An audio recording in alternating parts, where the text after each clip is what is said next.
ಎಲ್ಲರಿಗೂ ವೆಂಕಟೇಶ್ವರ ವಿಕ್ಟೋರಿಯಾ ಬ್ಯಾಚ್ಗೆ ಸ್ವಾಗತ ಸುಸ್ವಾಗತ. ಫಸ್ಟ್ ಇವತ್ತಿನ ಕ್ಲಾಸ್ದಲ್ಲಿ world geography based on map questions. ಕೇಂದ್ರ ಸರ್ಕಾರದ SSC ಎಕ್ಸಾಮ್ ಕೇಳಿದ್ದು, ಹಾಗಾಗಿ ಸ್ವಲ್ಪ ಅಬ್ಸರ್ವೇಷನ್ ಮಾಡಿ. ಜಲ ವಿದ್ಯುತ್ ಕೇಂದ್ರದಲ್ಲಿ ಟರ್ಬೈನ್ ಆಗುವ ಚಲನೆಗೆ ಕಾರಣ ಏನು ಅಂತ ಕೇಳ್ತಾರ. ಫಸ್ಟ್ ಟರ್ಬೈನ್ ಅಂದ್ರೆ ಏನು ಅಂದ್ರೆ ಈ ರೀತಿಯಾದಂತ ಚಕ್ರ ಇರ್ತದೆ. ಇದು ಒಂದು ಚಕ್ರ ಇದೆ. ಇದ್ರ ಮ್ಯಾಗ ನೀರು ಬೀಳ್ತದ, ಚಕ್ರ ತಿರುಗಲಿಕ್ಕೆ ಚಾಲು ಆಗ್ತದ. ಚಕ್ರ ತಿರುಗುವುದನ್ನ ಮೆಕ್ಯಾನಿಕಲ್ ಎನರ್ಜಿ ಅಥವಾ ಯಾಂತ್ರಿಕ ಚಲನೆ. ಈ ಯಾಂತ್ರಿಕ ಚಲನೆಯಿಂದ ಏನಾಗ್ತದ ಅಂದ್ರೆ ವಿದ್ಯುತ್ ಶಕ್ತಿ ಆಗುತ್ತದೆ. ಹಾಗಾದ್ರೆ ವಿದ್ಯುತ್ ಶಕ್ತಿ ಆಗುತ್ತದೆ. ಯಾಂತ್ರಿಕ ಚಲನೆ ಅಥವಾ ಯಾಂತ್ರಿಕ ಶಕ್ತಿಯಿಂದ ಏನಾಗ್ತದೆ? ವಿದ್ಯುತ್ ಶಕ್ತಿ ಆಗ್ತದೆ. ಈ ತಿರುಗುವ ಹಲಗೆಯ ಚಕ್ರಕ್ಕೆ ಏನನ್ಬೇಕು ಅಂದ್ರೆ ಟರ್ಬೈನ್ ಅನ್ಬೇಕು. ಇದರ ಮ್ಯಾಲ ನೀರು ಬೀಳನ, ಇದು ತಿರುಗುತ್ತದಲ್ಲ, ತಿರುಗುವುದಕ್ಕ ಯಾಂತ್ರಿಕ mechanical energy to electrical energy ಅಂತೇಳಿ ಕರಿತೀವಿ ನಾವು. ಹಾಗಾದ್ರೆ ಜಲ ವಿದ್ಯುತ್ ಯೋಜನೆಗೆ ನಾವು ಇಂಗ್ಲಿಷ್ನಾಗ ಹೈಡಲ್ ಪವರ್ ಅಂತ ಹೇಳಿ ಕರಿತೀವಿ. ಈ ಹೈಡಲ್ ಪವರ್ ಜಲ ವಿದ್ಯುತ್ ಯೋಜನೆ ಭಾರತದೊಳಗೆ ದ್ವಾಡದ ಎಲ್ಲದ ಅಂತ ಹೇಳ್ಬೇಕು. ಅದು ಮೇನ್. ಭಾರತದಲ್ಲಿ ಅತಿ ದೊಡ್ಡದಾದ ಜಲ ವಿದ್ಯುತ್ ಯೋಜನೆ ಯಾವುದು ಅಂದ್ರೆ ತೆಹರಿ. ಎಲ್ಲದ ಅಂದ್ರೆ ಉತ್ತರಾಖಂಡ ರಾಜ್ಯ. ಹಾಗಾದರೆ ಯಾವ ನದಿಗೆ ನಿರ್ಮಿಸಲಾಗಿದೆ ಅಂತ ಕೇಳಿದ್ರು ಅಂದ್ರೆ ಭಗೀರಥಿ ನದಿ ನಿರ್ಮಿಸಲಾಗಿದೆ. ಇಷ್ಟೇ ಹೇಳಬೇಕು ನಾವು. ಇದು ಇದಕ್ಕೆ ಸಂಬಂಧಿಸಿದ ಕಾನ್ಸೆಪ್ಟ್ ಕ್ಲಿಯರ್ ಆಯ್ತು. ಏನ್ ಇಷ್ಟೆಲ್ಲ ಇದಕ್ಕ. ಹಾಗಾದರೆ ಯಾಂತ್ರಿಕ ಶಕ್ತಿಯಿಂದ ವಿದ್ಯುತ್ ಶಕ್ತಿ ಆಗಲಕ್ಕ ವಿದ್ಯುತ್ ಮೋಟಾರ್ನು ಒಂದು ಕಾರಣ. ಈ ಕರೆಂಟ್ ಮೋಟರ್ ಇರ್ತಾವಲ್ಲ ಅವ್ರಿ ವಿದ್ಯುತ್ ಮೋಟಾರ್. ಇದರಲ್ಲಿ ಯಾಂತ್ರಿಕ ಶಕ್ತಿ ಹೋಗಿ ವಿದ್ಯುತ್ ಶಕ್ತಿ ಆಗುತ್ತದೆ. ತಪ್ಪ, ಮೊದಲ ಕರೆಂಟ್ ಕೊಡಬೇಕು. ಹಾಗಾಗಿ ವಿದ್ಯುತ್ ಶಕ್ತಿ ಹೋಗಿ ಯಾಂತ್ರಿಕ ಶಕ್ತಿ, ಮೋಟರ್ ತಿರುಗುತ್ತದೆ, ಯಾಂತ್ರಿಕ ಶಕ್ತಿ ಆಗುತ್ತದೆ. ಇನ್ನ ಡೈನಮೋ ಅಂತ ಹೇಳಿ ಬರ್ತಾವ. ಈ ಡೈನಮೋ ಎನ್ನುವುದು ಇದು ಯಾವ ಶಕ್ತಿಯಿಂದ ಯಾವ ಶಕ್ತಿ ಆಗ್ತದ? ಇದು ಯಾಂತ್ರಿಕ ಶಕ್ತಿ ಹೋಗಿ ವಿದ್ಯುತ್ ಶಕ್ತಿ ಆಗುತ್ತದೆ. ಯಾಂತ್ರಿಕ ಟು ವಿದ್ಯುತ್ ಎಂದು ಪರಿವರ್ತನೆ ಆಗುತ್ತದೆ. ಈ ಕಾನ್ಸೆಪ್ಟ್ ಕ್ಲಿಯರ್ ಆಗ್ಬೇಕು ನಮಗೆ. ಇವೆರಡು ಸಬ್ ಇನ್ಸ್ಪೆಕ್ಟರ್ ಪ್ರೀವಿಯಸ್ ಕೇಳಿದ ಕ್ವಶನ್. Next word. ಬರ್ಮಾ ದೇಶದ ಹೊಸ ಹೆಸರು ಮಯನ್ಮಾರ್ ಮತ್ತು ಅದರ ಈಗಿನ ರಾಜಧಾನಿ ಯಾವುದು ಅಂತ ಕೇಳ್ಯಾರ. ಈ ಸದ್ಯಕ್ಕೆ ಪ್ರೆಸೆಂಟ್ ರಾಜಧಾನಿ ಯಾವುದು ಅಂದ್ರೆ ನೈಪಿಡಾವ್ ಅಂತ ಹೇಳಿ ಬರ್ತದೆ. ಫಸ್ಟ್ ಬರ್ಮಾದ ಹಳೆಯ ಹೆಸರು ಏನು ಅಂದ್ರೆ ಮಯನ್ಮಾರ್. ಹಾಗಾದ್ರೆ ಅದಕ್ಕ ಏನೋ ಒಂದು ಹೆಸರು ಏನಿತ್ತು ಅಂದ್ರೆ ಸುವರ್ಣ ಭೂಮಿ ಅಂತ ಹೇಳಿ ಕರಿತಿದ್ವಿ. ಸುವರ್ಣ ಭೂಮಿನೇ ಯಾಕೆ ಕರಿತಿದ್ರು ಅಂದ್ರೆ ಏನೋ ಒಂದು land of golden pagoda. Golden pagoda, pagoda ಅಂದ್ರೆ ಸಣ್ಣ ಸಣ್ಣ ಶಿಖರಗಳು. ಬರ್ಮಾ ಎಂದ ಯಾವ ಕಾಯ್ದೆಯ ಮೂಲಕ ಬೇರ್ಪಡಿಸಲಾಯಿತು ಅಂದ್ರೆ 1935 ಭಾರತ ಸರ್ಕಾರ ಕಾಯ್ದೆಯ ಮೂಲಕ. ಹಾಗಾದ್ರೆ ಬರ್ಮಾ ಎಂದ ಏನದಂದ್ರೆ ಬೇರ್ಪಟ್ಟಿತ್ತು. ಸಪ್ರೇಟ್ ಎಂದಾಗ್ಯದ ಅಂತ ಕೇಳ್ತಾರ. ಬೇರ್ಪಟ್ಟ ವರ್ಷ 1937 ಏಪ್ರಿಲ್ 1 ಏಪ್ರಿಲ್ 1. ಬರ್ಮಾದ ರಂಗೂನ್ ಇರುವುದು ಇರಾವತಿ ನದಿ ದಡದಲ್ಲಿ. Previous KS question. ಇರಾವತಿ ನದಿ ತೀರದಲ್ಲಿ ಇದೆ. ರಂಗೂನದಲ್ಲಿ ಒಂದು ಜೈಲರ್, ಅದರ ಹೆಸರು ಏನು ಅಂದ್ರೆ ಗೂಡು ಸಾರಿ, ರಂಗೂನದಲ್ಲಿ ಏನದಂದ್ರ ಮ್ಯಾಂಡಾಲೆ ಜೈಲು ಇದೆ. ಈ ಮ್ಯಾಂಡಾಲೆ ಜೈಲಿನಲ್ಲಿ 6 ವರ್ಷ ಬಂಧಿತರಾಗಿದ್ದರು. ಯಾರು ಅಂದ್ರ PG ತಿಲಕ್ ಬಾಲ ಗಂಗಾಧರ್ ತಿಲಕ್ ಅವರನ್ನ ಬಂಧಿಸಲಾಗಿತ್ತು. 1908ರಿಂದ 1914ರವರೆಗೆ ಆ ಜೈಲಿನಲ್ಲಿ ಇದ್ದಾಗ ಭಗವದ್ಗೀತೆಯನ್ನ ಮರಾಠಿದೊಳಗೆ ಬರೆದಾರ. ಅದರ ಹೆಸರು ಗೀತಾ ರಹಸ್ಯ ಅಂತೇಳಿ ಹೆಸರಿಟ್ರು. ಭಗವದ್ಗೀತೆಗೆ ಗೀತಾ ರಹಸ್ಯ ಅಂತೇಳಿ ಹೆಸರಿಟ್ಟಾರ, ಮರಾಠಿ ಒಳಗೆ ಬರೋದು.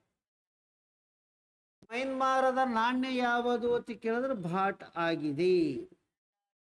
ಭಾಟ್ ಇಷ್ಟೆಲ್ಲ ಇದರ ಕಾನ್ಸೆಪ್ಟ್ ಕ್ಲಿಯರ್ ಆಗ್ಬೇಕು. ಇದನ್ನ ಪಟ್ನೆ ಹೇಳ್ಬೇಕು, ತಿಳಿಯಕತ್ತವೋ ಇಲ್ಲೋ ಅನ್ನೋದ್ರ ಬಗ್ಗೆ.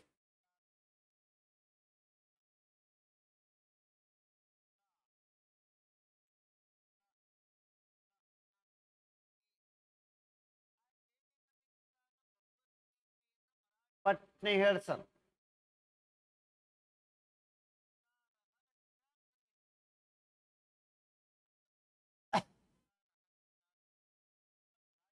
ಇಲ್ಲಿ ತನಕ ತಿಳಿದ್ರೆ ಕ್ವಶನ್ ನಂಬರ್. ಕೋರ್ಷಿಕಾ ದ್ವೀಪ ಇವರೊಂದಿಗೆ ಸಂಬಂಧಿಸಿದೆ. ಯಾರ್ಯಾರು ಏನೇನದಾರ ಎಲ್ಲಾನೇ ಡಿಟೇಲ್ ತಗೊಂಡ್ಬಿಡ. ಬೆನಿಟೋ ಮುಸಲೋನಿ ಇವ ಎಲ್ಲಿ ಅವ ಅಂದ್ರೆ ಇಟಲಿ ದೇಶದಲ್ಲಿ 2ನೇ ಮಹಾಯುದ್ಧದೊಳಗೆ ಇವನೇ ಇದ್ದ ಸರ್ವಾಧಿಕಾರಿ. ಹಿಟ್ಲರ್ ಇವ ಜರ್ಮನಿ ದೇಶದ ಸರ್ವಾಧಿಕಾರಿ. ನೆಪೋಲಿಯನ್ ಬೋನಾಪಾರ್ಟ ಈತ ಫ್ರಾನ್ಸ್ ದೇಶದವ. ನೆಕ್ಸ್ಟ್ ವಿನ್ಸ್ಟನ್ ಚರ್ಚಿಲ್ ಇಂಗ್ಲೆಂಡ್ ದೇಶದವ. ಇಷ್ಟು ಬೇಸಿಕ್ ಕಾನ್ಸೆಪ್ಟ್. ವಿನ್ಸ್ಟನ್ ಚರ್ಚಿಲ್ ಗಾಂಧೀಜಿಯವರಿಗೆ ಹಾಫ್ ನೆಕ್ಡ್ ಫಕೀರ್, ಅರೆಬತ್ತಲೆಯ ಫಕೀರ ಎಂದು ಕರೆದಿದ್ದಾನೆ. ಗಾಂಧೀಜಿಗೆ ಅರೆಬತ್ತಲೆಯ ಫಕೀರ ಅಂತೇಳಿ ಕರೆದ. ಫಕೀರ ಎಂದು ಕರೆದ.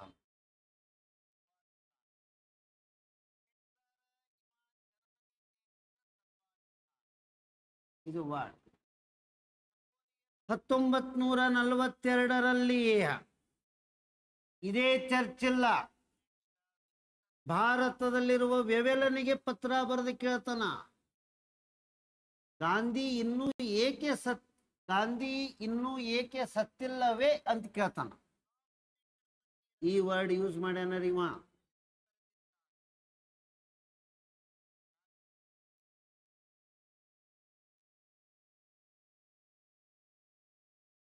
ಈ ಎರಡೂ ಸ್ಟೇಟ್ಮೆಂಟ್ ಕೇಳ.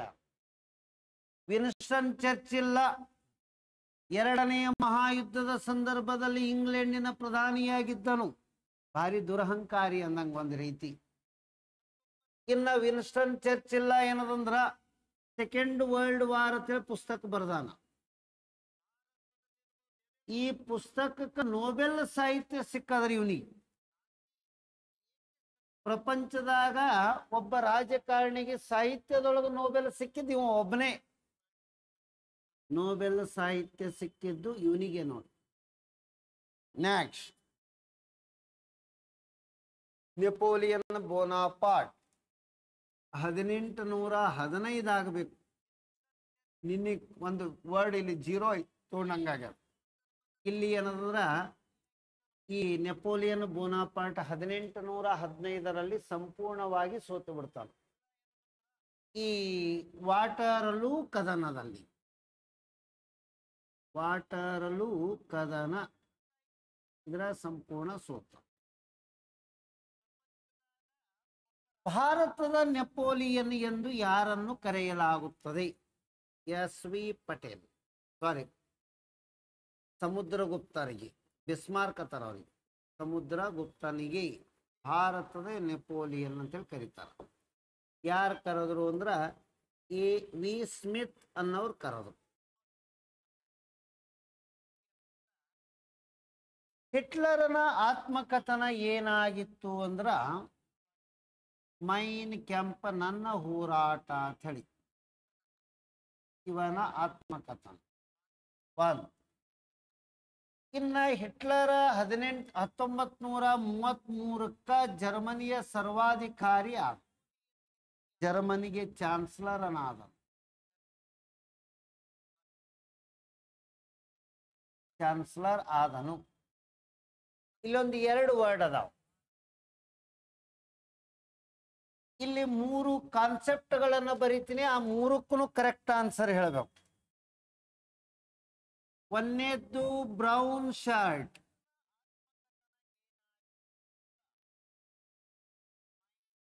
ಎರಡನೆಯದ್ದು ಬ್ಲ್ಯಾಕ್ ಶರ್ಟ್,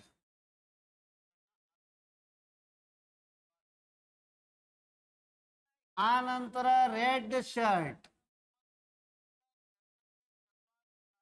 ಪ್ರಪಂಚದಾಗ 3 ಬಹಳ ಫೇಮಸ್. ಕೆಂಪು ಅಂಗಿ ದಳ ಯಾರು ಸ್ಥಾಪನೆ ಮಾಡ್ಯಾರ? ಗ್ಯಾರಿ ಬಾಲ್ಡಿ. ಹಾಗಾದ್ರೆ ಹಿಟ್ಲರ್ ಏನು ಬ್ರೌನು ಬ್ಲ್ಯಾಕು ಅನ್ನೋದು ಹೇಳ್ರಿ. ನಾನು Hitler brown black.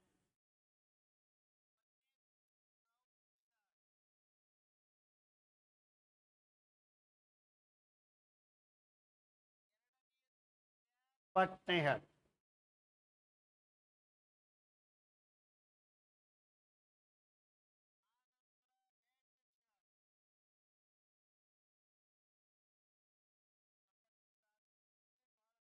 Mussolini black shirt, Benito Mussolini black shirt. ಇವಂದು ಯಾವಾಗ ಅಂದ್ರೆ ಹಿಟ್ಲರ್.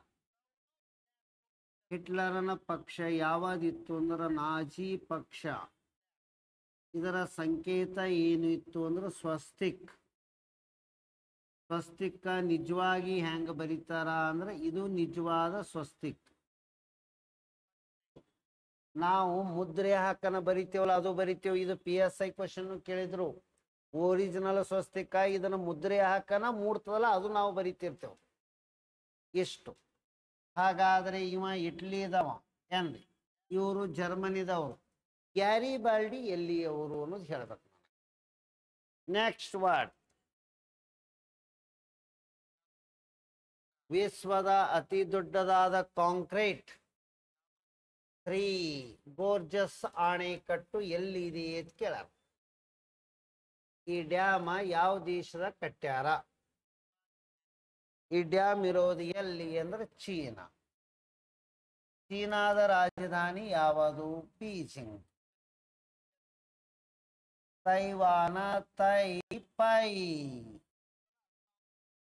Malaysia Kuala Lumpur.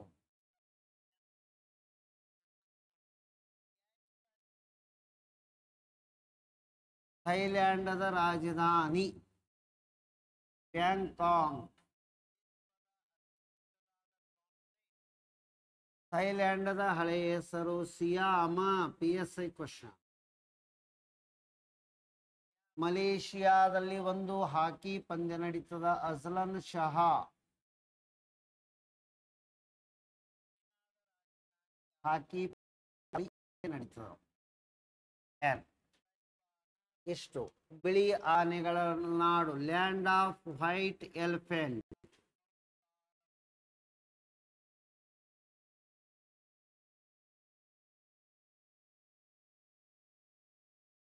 ನೆಕ್ಸ್ಟ್. ಇಷ್ಟ ಆಯ್ತು. Question number 5. ಕೆಳಗಿನ ಯಾವ ಜೋಡಿಯು ಸರಿಯಾಗಿ ಹೊಂದಿಕೆ ಆಗಿಲ್ಲ? ಮಿಸ್ ಮ್ಯಾಚಿಂಗ್ ಆಗ್ಯದ ಅಂತ ಕೇಳ್ಯಾರ. ಹೇವಿಯ ಮರ ಇರುವುದು ಎಲ್ಲಿ ಅಂದ್ರೆ ಬ್ರೆಜಿಲ್. ಕರೆಕ್ಟ್ ಅದ. ಸುಮತ್ರಾ ಎನ್ನುವುದು ಮಲೇಷಿಯಾದಲ್ಲಿ ಬೀಸಿರುವ ಚಂಡಮಾರುತ. ಇಂಡೋನೇಷ್ಯಾ ಮಲೇಷಿಯಾದ ಬದಿಗಳಲ್ಲಿ. ಕಯಾನ ನದಿ ಹರಿಯುವುದು ಬೋರ್ನಿಯೋ. ಟೆಕ್ಕೆಟೋಬಾ ಎನ್ನುವುದು ಇದು ಬ್ರೆಜಿಲ್ದಲ್ಲಿ ಬರಲ್ಲ. ಹಡಗುಗಳನ್ನು ನಿರ್ಮಾಣ ಮಾಡುವ ಸ್ಥಳ ಅದರಲ್ಲಿ. ಹಡಗು ಕಟ್ಟುವುದು ಕೇವಲ ಕದು. ಹಾಗಾದರೆ ಇದು ಒಂದು ಮೀನುಗಾರಿಕೆಗೆ ಸಂಬಂಧಿಸಿದ ಪ್ರದೇಶ. ಇದು ಆರ್ಕಿಟಿಕ್ ಪ್ರದೇಶಗಳಲ್ಲಿ ಬರುತ್ತದೆ. ರೀಜನ್. ಇದನ್ನು ಹೇಳಬೇಕು. Next word. Question number. ಕೆಳಗಿನವುಗಳಲ್ಲಿ ಯಾವುದು ಸರಿಯಾಗಿ ಹೊಂದಿಕೆಯಾಗಿಲ್ಲ.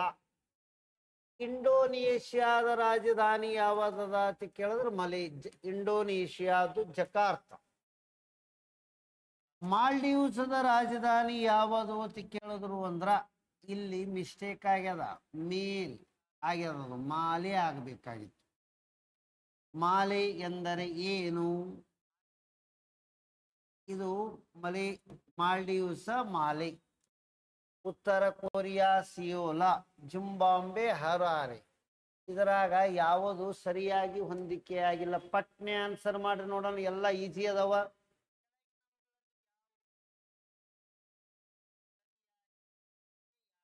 ಮಾಲ್ಡೀವ್ಸ ಮಾಲಿ ಕರೆಕ್ಟ್ ಅದ ರೀ. ಹಾ ರೀ, ಜಿಂಬಾಬ್ವೆ ಹರಾರೆ ಅದನ್ನು ಕರೆಕ್ಟ್ ಅದ.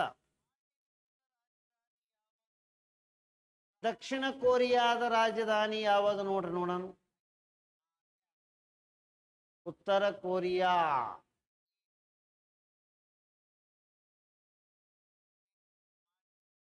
ಪಿಯಾಂಗ್ ಯಂಗ್ ಅಂತ ಹೇಳೋದು. ಇದು ಇಲ್ಲಿದ್ದು ದಕ್ಷಿಣ ಕೊರಿಯಾ ಕೊಟ್ಟಾರ. ಪಿಯಾಂಗ್ ಯಂಗ್ ಇದು ಹೇಳಬೇಕಲ್ರಿ ನಾವು. ಹಾಗಾಗಿ ಏನಂದ್ರೆ ರಾಜಧಾನಿ ತಪ್ಪಾಗಿದೆ ಅನ್ನಂಗ. ಇಲ್ಲೊಂದು ಚೂರು ಅಬ್ಸರ್ವೇಷನ್ ಮಾಡಿ.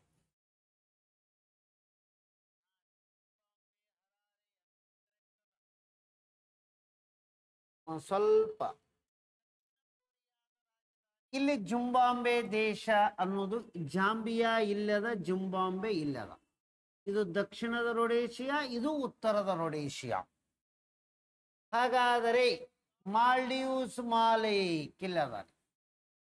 ಆನಂತರ ಇಂಡೋನೇಷಿಯಾ ಜಕಾರ್ತ್ ಇಲ್ಲದ. ಇವಕ್ಕ ಒಂದಿಷ್ಟು ಕಾನ್ಸೆಪ್ಟ್ಗಳು ಗೊತ್ತಿರಬೇಕು ನಮಗೆ.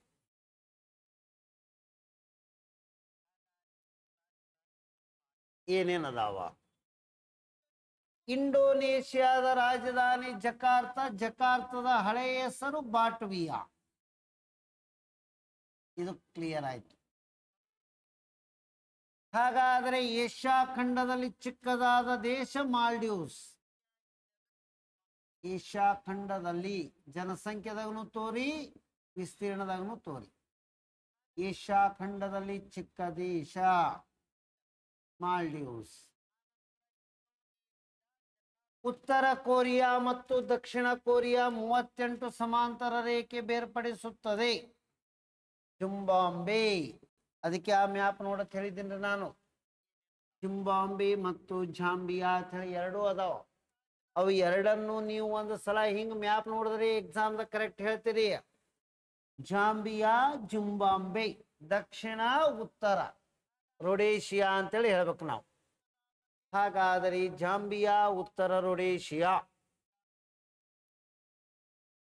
ಇದು ದಕ್ಷಿಣದ ರೊಡೇಶಿಯಾ.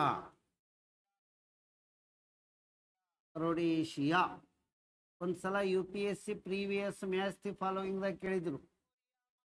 ಜಾಂಬಿಯಾ ದೇಶದ ರಾಜಧಾನಿ ಇದಕ್ಕ ಉತ್ತರದ ರೊಡೇಶಿಯಾ ಅಂತ ಹೇಳಿ ಕರೀತಾರೆ.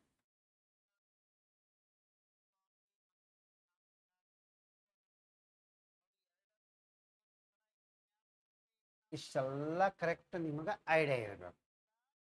ಕ್ಲಿಯರ್ ಆಯ್ತಾರೆ? ಇಂಡೋನೇಷ್ಯಾ ವರ್ಲ್ಡ್ದೊಳಗ ಅತಿ ದೊಡ್ಡದಾದ ದ್ವೀಪೋಸ್ತಮ, 3000 ದ್ವೀಪಗಳನ್ನು ಹೊಂದಿರುವ ದೇಶದಿದೆ. ವರ್ಲ್ಡ್ ಲಾರ್ಜೆಸ್ಟ್ ಆರ್ಕಿಪೆಲಾಗೋ ಅಂತಾರ. ನೆಕ್ಸ್ಟ್ ಕ್ವಶನ್ ನಂಬರ್ 7, ಹೊಂದಿಸಿ ಬರೆಯಿರಿ. ಪಟ್ನೆ ಮ್ಯಾಚ್ ದಿ ಫಾಲೋಯಿಂಗ್ ಮಾಡ್ಬೇಕ್ರಿ.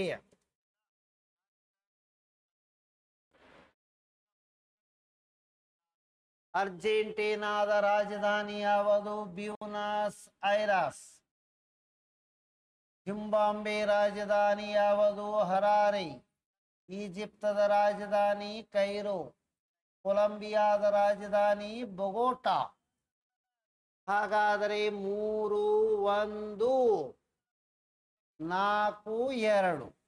3, 1, 4, 2 ಅಂದ್ರೆ ಇದು ಸರಿಯಾದ ಉತ್ತರ. ಇಲ್ಲೊಂದು 2 ವಿಚಾರ. ಈಜಿಪ್ತದ ರಾಜಧಾನಿ ಕೈರೋ. ಕೈರೋ ಇರುವುದು ನೈಲ್ ನದಿ ದಡದಲ್ಲಿ ಇದೆ.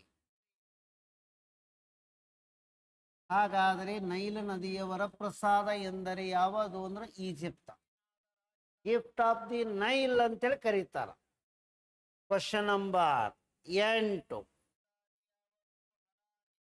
ಹೆಲಿಗೋಲ್ಯಾಂಡ್ ಎಂದರೆ ಯಾವ ರಾಷ್ಟ್ರಗಳ ಸಮೂಹದಲ್ಲಿ ಬರುತ್ತದೆ? ಆ ದ್ವೀಪ ಯಾವುದರದ ಬರ್ತದ, ಎಲ್ಲದ ಅಂತ ಕೇಳ್ಯಾರಿ.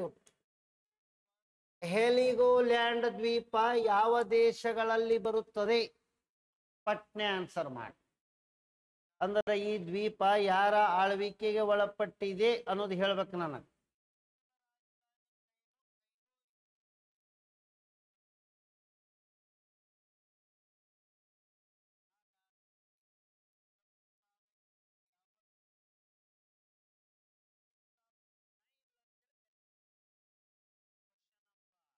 ಪಟ್ನೆ.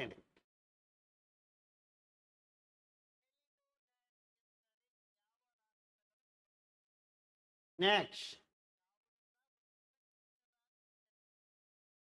ಹೆಲಿಗೋಲ್ಯಾಂಡ್. MB ಪಾಟೀಲ್ ರೀ, ಹೆಲಿಗೋಲ್ಯಾಂಡ್ ದ್ವೀಪ ಯಾವ ದೇಶದ ಆಳ್ವಿಕೆಗೆ ಒಳಪಟ್ಟಿದೆ?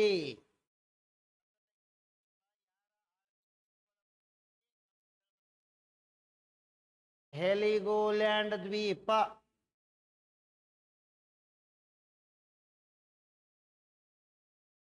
ಎಸ್. ಪಟ್ನೆ ಹೇಳ್ಬೇಕ್ರಿ. ಗೊಲ್ಲಾಳೇಶ್ವರ ಬ್ರಿಟನ್ ತಪ್ಪ. MB ಪಾಟೀಲ್ ರೀ ಎ ತಪ್ಪ. ಸಿದ್ದು ಗುಗ್ಗರಿ ಎ ತಪ್ಪ. ಹಾಗಾದರೆ ಇದು ಜರ್ಮನಿ ದೇಶದ ಆಳ್ವಿಕೆಗೆ ಒಳಪಟ್ಟಂತಹ ದ್ವೀಪ ರಾಷ್ಟ್ರ. ಇಲ್ಲಿ ಇಂಡೋನೇಷ್ಯಾದೊಳಗ ಎಷ್ಟು ದ್ವೀಪಗಳದಾವ ಅಂತ ಹೇಳಿಂದಿ? 3000 ದ್ವೀಪ ಅದಾವ. ಇನ್ನ ಇಂಡೋನೇಷ್ಯಾದ ಹಳೆಯ ಹೆಸರು Dutch East Indies. East Indies. ಇಂಡೋನೇಷ್ಯಾದಲ್ಲಿ ಏನಾದ್ರು ಪ್ರಪಂಚದೊಳಗನೆ ಹೆಚ್ಚು ಮುಸ್ಲಿಂ ಸಮುದಾಯ, ಇಸ್ಲಾಂ ಧರ್ಮದ ಅನುಯಾಯಿಗಳು ಇಲ್ಲೇ ಅದ. ಪ್ರಪಂಚದಲ್ಲಿ ಅತಿ ಹೆಚ್ಚು ಮುಸ್ಲಿಮ್ಸ್ ಸಮುದಾಯದವರು ಇದ್ದಾರೆ.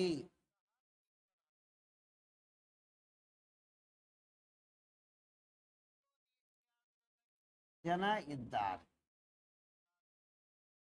Next word. ಎಷ್ಟು ಹೇಳಬೇಕು ನಾವು ಮೊದಲು?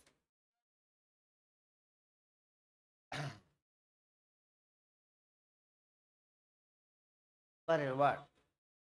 Question number 9.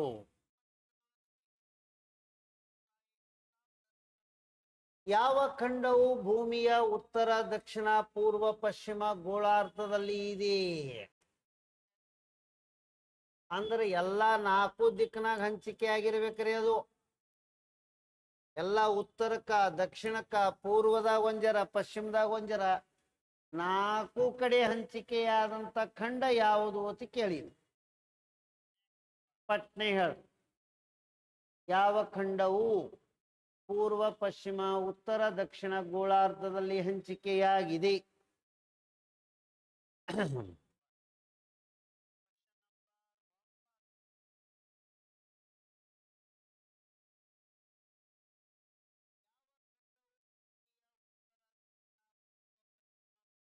ಇಲ್ಲೇ ಅದ.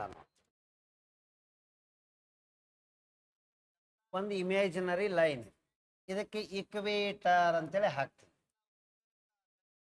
ಕರೆಕ್ಟ್ ರೀ? ಹಾಗಾದರೆ ಆಫ್ರಿಕಾ ಖಂಡ ದಕ್ಷಿಣಕ್ಕೂ ಅದ, ಉತ್ತರಕ್ಕೂ ಅದ. ಇನ್ನು 0 ಡಿಗ್ರಿ ರೇಖಾಂಶ ಹಿಂಗ ಹಾಕ್ತೀವಿ.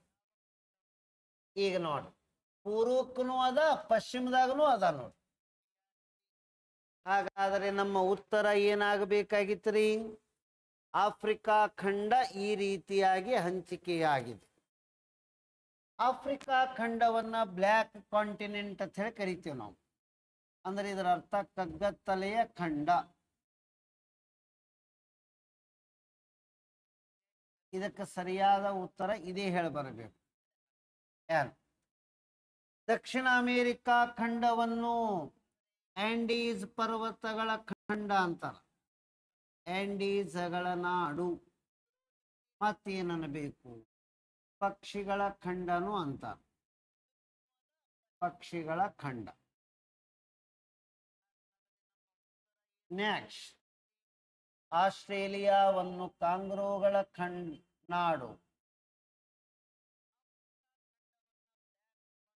ನಾಡು ಅಂತಾರ.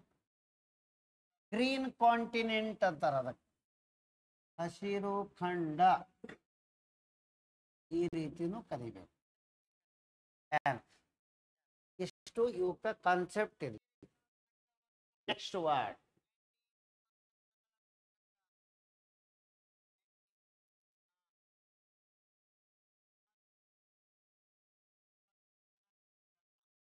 Question number 10. ಯಾವುದನ್ನು ಕತ್ತಲೆಯ ಖಂಡ ಅಥವಾ ಡಾರ್ಕ್ ಕಾಂಟಿನೆಂಟ್ ಎಂದು ಕರೆಯಲಾಗುತ್ತದೆ? ಇದಕ್ಕೆ ಸರಿಯಾದ ಉತ್ತರ ಯಾವುದು ಹೇಳಬೇಕು ಅಂದ್ರ ಆಫ್ರಿಕಾ ಖಂಡ. ಮೊಟ್ಟ ಮೊದಲಿಗೆ ಮಾನವ ಎಲ್ಲಿ ಉಗಮಿಸಿದ್ದಾನೆ ಅಂದ್ರೆ ಇದೇ ಖಂಡದಾಗ ಮಾನವ ಜನಿಸಿದ್ದು ಅಥವಾ ಉಗಮಗೊಂಡಿದ್ದು ಇಲ್ಲೇ ನೋಡಿ. ಯಾರು? ದಕ್ಷಿಣ ಆಫ್ರಿಕಾ ಖಂಡದಲ್ಲಿನೇ ಹುಟ್ಟ್ಯಾನ.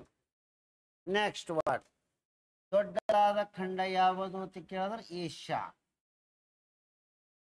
ಚಿಕ್ಕದಾದ ಖಂಡ ಅಂತ ಕೇಳಿದ್ರು ಅಂದ್ರೆ ಆಸ್ಟ್ರೇಲಿಯಾ. ಸ್ಮಾಲೆಸ್ಟ್ ಕಾಂಟಿನೆಂಟ್, ಇದನ್ನು ಹೇಳಬೇಕು. ಕ್ವಶನ್ ನಂಬರ್,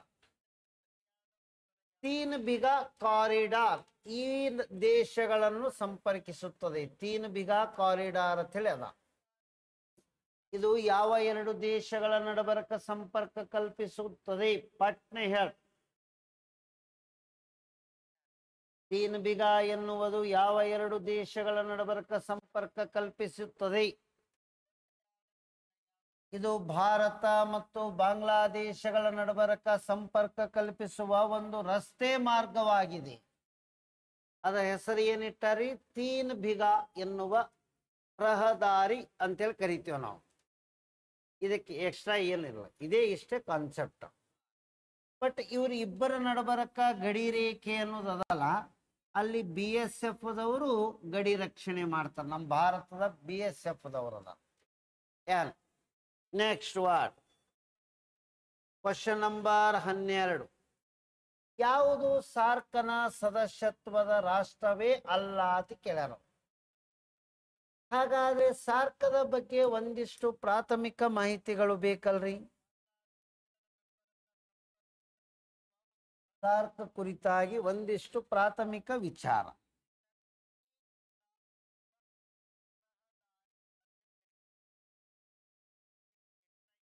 ಸಾರ್ಕ್ ಸಂಘಟನೆ ಎಂದು ರಚನೆಯಾಗ್ಯದ ಅನ್ನೋದು ಬೇಕು. First SAARC SAARC. ಸಾರ್ಕದಲ್ಲಿ ಸಿ ಎಂದರೆ ಏನು ಅದು ಅಟ್ಟೆ ಹೇಳ್ರಿ ನನಗೆ. ಸಿ ಇದರ ಫುಲ್ ಫಾರ್ಮ್ ಏನದ ಪಟ್ನೆ ಹೇಳ್ಬೇಕು ನೋಡೋಣ, ಒಟ್ಟು ಬೇಡ. ಸಾರ್ಕ್ ಇದರ ಫುಲ್ ಫಾರ್ಮ್ ಏನದ ಪಟ್ನೆ ಹೇಳ್ರಿ.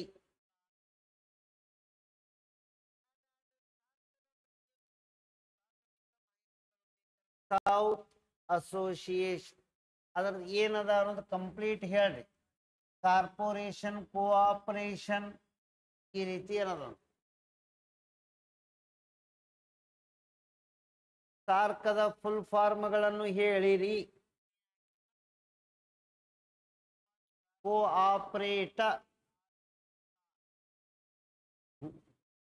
ಕೋಆಪರೇಷನ್.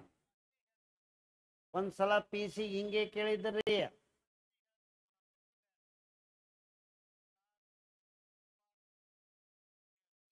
ಸಾರ್ಕದ ಫುಲ್ ಫಾರ್ಮ್ಗಳು ಬೇಕು. ಮೊದಲ ಸಾರ್ಕ್ ಸಂಘಟನೆ ರಚನೆಯಾಗಿದ್ದು 1985 ಡಿಸೆಂಬರ್ 8. ಕೇಂದ್ರ ಕಚೇರಿ ಎಲ್ಲದ ಅಂದ್ರೆ ನೇಪಾಳದ ಕಠ್ಮಂಡು. ನೇಪಾಳ ಕಠ್ಮಂಡು. ಹಾಗಾದರೆ ಮೊದಲ ಸಭೆ ಅಥವಾ ಸ್ಥಾಪನೆ ಎಲ್ಲಿ ಆಗ್ಯದ ಅಂದ್ರೆ ಢಾಕಾ. ಢಾಕಾ ಇಲ್ಲದಂದ್ರೆ ಬಾಂಗ್ಲಾದೇಶದೊಳಗಾಯ್ತು, ಬಾಂಗ್ಲಾದೇಶ. ಇನ್ನ ಸಾರ್ಕ್ ಸಂಘಟನೆಯ ಸಂಸ್ಥಾಪಕ ಎಂದರೆ ಯಾರು? ಶೇಖ್ ಮುಜಿಬುರ್ ರೆಹಮಾನ್.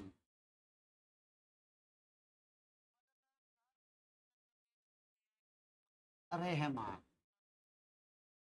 ಇದರ ಸದಸ್ಯ ರಾಷ್ಟ್ರಗಳು ಯಾವ್ಯಾವ ಅದಾವಂದ್ರೆ, ಒಂದು ಭಾರತ್, ನಾವು ಎಲ್ಲಿರ್ತೀವಿ ಅಲ್ಲಿ ಇವ್ರು ಇರೋವ್ರೆ, ಬಿಡಂಗಿಲ್ಲ ನಮ್ಗೆ ಬೆನ್. ಪಾಕಿಸ್ತಾನ್. ಹಾಗಾದ್ರೆ ಇದು ಬಾಂಗ್ಲಾದೇಶ್. ನೆಕ್ಸ್ಟ್ ಬರೋದು ನೇಪಾಳ್. ನೆಕ್ಸ್ಟ್ ಬರೋದು ಭೂತಾನ್. ಆಮ್ಯಾಗ ಶ್ರೀಲಂಕಾ. ನೆಕ್ಸ್ಟ್ ಮಾಲ್ಡೀವ್ಸ್. ಆಮ್ಯಾಗ ಇತ್ತೀಚೆಗೆ ಬಂದು ಕೂಡ್ಕೊಂಡಿದ್ದು ಅಫ್ಘಾನಿಸ್ತಾನ್. 1986 ಕರ್ನಾಟಕದ ಬೆಂಗಳೂರಿನಲ್ಲಿ ನಡೆಯಿತು. ಅವತ್ತ ಆ ಪ್ಲೇಸ್ ಬೆಂಗಳೂರದಲ್ಲಿ ಇತ್ತು, ಈಗ ಅದು ದಕ್ಷಿಣ ಬೆಂಗಳೂರು ಜಿಲ್ಲಾದೊಳಗೆ ಬರ್ತದ ಅಂದಂಗ. ಇಲ್ಲಿ ಯಾರು ಅಂದ್ರೆ ರಾಜೀವ್ ಗಾಂಧಿಯವರು ಅಧ್ಯಕ್ಷತೆ ವಹಿಸ್ಕೊಂಡಿದ್ರು. ಆದ್ರ ಇವೆಲ್ಲ ಗೊತ್ತಿದ್ರು ಮುಂದುವರೆದು ಬೇರೆದ್ ಕೇಳ್ತಾನ್ರಿ ಅವ. ಸಾರ್ಕ್ ಸಂಘಟನೆಯ ಮೊದಲ ಕಾರ್ಯದರ್ಶಿ ಯಾರು? ಮೊದಲ ಕಾರ್ಯದರ್ಶಿ ಅಂದ್ರೆ ಸೆಕ್ರೆಟರಿ ಯಾರಿದ್ರು ಅದು ಬೇಕು. ಇದನ್ನ ನೀವು ಆನ್ಸರ್ ಮಾಡಿ. ಪಟ್ನೆ ನೋಡ. South Asian association for regional cooperation, Dakshina Asia ಪ್ರಾದೇಶಿಕ ಸಹಕಾರ ಸಂಘ. ಹೌದ್ರಿ. ನಂದಿ ಬೆಟ್ಟದಲ್ಲಿ ಏನದಂದ್ರ MB ಪಾಟೀಲ್ ನಂದಿ ಬೆಟ್ಟದಾಗ ಅಲ್ಯಾಕ್ ನಡೀತದ್ರಿ ಅದು. 1986 ದಕ್ಷಿಣದ ಬೆಂಗಳೂರು.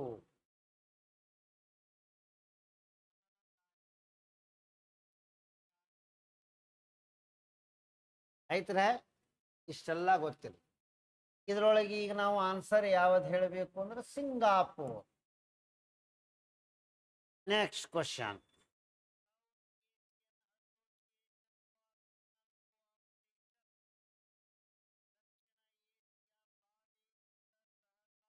ಗ್ರೀನ್ಲ್ಯಾಂಡ್ ದ್ವೀಪ ಪ್ರಪಂಚದಲ್ಲಿ ಅತಿ ದೊಡ್ಡದಾದ ದ್ವೀಪವಾಗಿದೆ. ಇದು ಯಾವ ದೇಶದ ಆಳ್ವಿಕೆಗೆ ಒಳಪಟ್ಟಿದೆ? ಇಷ್ಟೆಲ್ಲ ಹೇಳಬೇಕು. ಗ್ರೀನ್ಲ್ಯಾಂಡ್ ಇದು ಯಾವ ದೇಶದ ಆಳ್ವಿಕೆಗೆ ಒಳಪಟ್ಟಿದೆ? ಇದಕ್ಕೆ ಸ್ವಲ್ಪ ಮೊದಲು ಮ್ಯಾಪ್ ಅಬ್ಸರ್ವೇಷನ್ ಮಾಡಿ. ಗ್ರೀನ್ಲ್ಯಾಂಡ್ ದ್ವೀಪ ಎನ್ನುವುದು ಎಲ್ಲದ ಅಂದ್ರೆ ಇದಕ್ಕಂತೀವಿ ನಾವು. ಹಾಗಾದರೆ ಇದು ಗ್ರೀನ್ಲ್ಯಾಂಡ್ ಅದ, ಇದು ಕೆನಡಾ ಅದ, ಎರಡನ್ನು ಬೇರ್ಪಡಿಸುವುದು ಬ್ಯಾಫಿನ್ ಕೊಲ್ಲಿ ಅದ. ಹಾಗಾದರೆ ಕೆನಡಾ ಮತ್ತು ಗ್ರೀನ್ಲ್ಯಾಂಡ್ಗಳನ್ನು ಬೇರ್ಪಡಿಸುವುದು ಹಡ್ಸನ್ ಕೊಲ್ಲಿ ಅದ. ಗ್ರೀನ್ಲ್ಯಾಂಡ್ ಎನ್ನುವುದು ಡೆನ್ಮಾರ್ಕ್ ದೇಶದ ಆಳ್ವಿಕೆಗೆ ಒಳಪಟ್ಟಿದೆ. ಪ್ರಪಂಚದ ದೊಡ್ಡದಾದ ದ್ವೀಪ ಗ್ರೀನ್ಲ್ಯಾಂಡ್ ಯಾವ ದೇಶದ ಆಳ್ವಿಕೆಗೆ ಒಳಪಟ್ಟಿದೆ ಅಂದ್ರ ಡೆನ್ಮಾರ್ಕ್. ಇನ್ನು ಗ್ರೀನ್ಲ್ಯಾಂಡದಲ್ಲಿ ಏನದಂದ್ರ ಇರುವಂತಹ ಜನಾಂಗ ಯಾರು ಅಂದ್ರೆ ಎಸ್ಕಿಮೋ ಜನಾಂಗ. ಅವರು ಮಂಜುಗಡ್ಡೆಯಿಂದ ಮಾಡಲ್ಪಟ್ಟಿರುವ ಈಗ್ಲೂ ಎನ್ನುವ ಮನೆಗಳಲ್ಲಿ ವಾಸಿಸುತ್ತಾರೆ. ಒಂದು ಏನಂದ್ರೆ ಗ್ರೀನ್ಲ್ಯಾಂಡದ ಇನ್ನೊಂದು ಹೆಸರು ಕಲಾಲತ್ ನ್ಯೂನತ್. ಅದರ ರಾಜಧಾನಿ ಏನದ ಅಂದ್ರೆ ನ್ಯೂಕ್. ಬಟ್ ಅದು ಕಂಪ್ಲೀಟ್ ಡೆನ್ಮಾರ್ಕ್ದ ಆಳ್ವಿಕೆಗೆ ಒಳಪಟ್ಟಿದೆ. ಇಷ್ಟು ಕ್ವಶನ್ ಇದ್ರ ಮ್ಯಾಗ ಬಂದವರು ಸರ್. ಪಟ್ನೆ ಏನದ ಬರ್ಕೋತೀರಿ.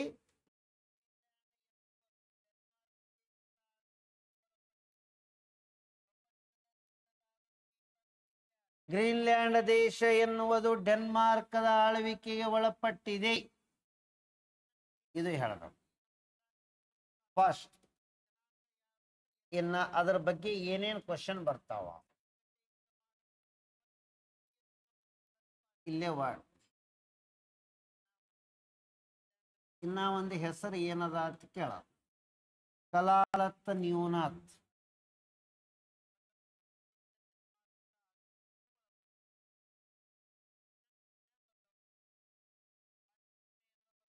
ರಾಜಧಾನಿ ಏನದ ಅಂದ್ರ ನ್ಯೂಕ್.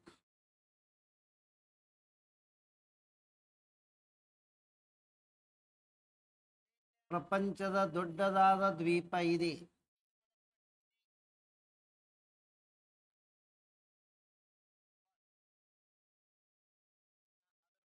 ಇಲ್ಲಿ ಜನಾಂಗ ಯಾರು ಅಂದ್ರೆ ಎಸ್ಕಿಮೋ ಟ್ರೈಬ್.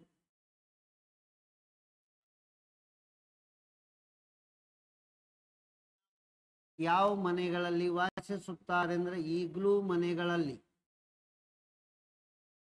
ಈಗ್ಲೂ ಮನೆ ಎದರದಿಂದ ಮಾಡಿರ್ತಾರ ಅಂದ್ರೆ ಮಂಜುಗಡ್ಡೆಯಿಂದ, ಐಸ್.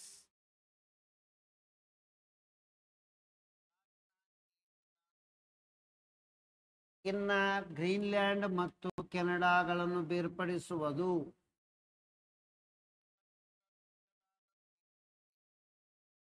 ಕೆನಡಾ ಬೇರ್ಪಡಿಸುವುದು. ಕಣ್ಣು ಮುಂದೆ ಮ್ಯಾಪ್ ಬರಬೇಕ್ರಿ ಅಂದ್ರ ಇವು ಹಿಂಗ್ ನಿಧಾನಕ್ಕೆ ಬರ್ಕೋಬಹುದು ನಾವು. ಒಂದು ಹಡ್ಸನ್ ಕೊಲ್ಲಿ, ಒಂದು ಬ್ಯಾಫಿನ್ ಕೊಲ್ಲಿ.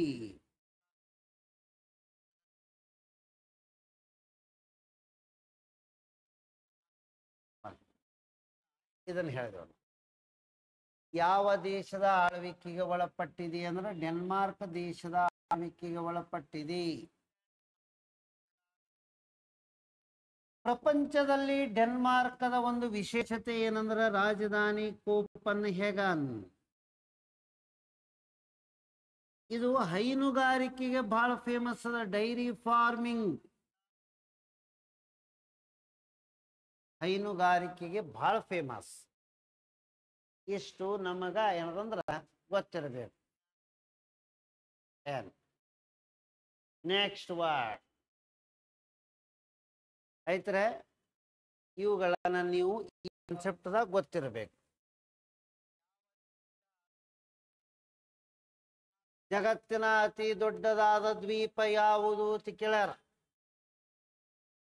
ಇದರಾಗ ಇಲ್ಲಿ ಮತ್ತೊಂದ್ಸಲ ಇದೇ ಕ್ವಶನ್ ಹಿಂಗ್ ಕೇಳ್ಯಾರ, ಏನೇನದ?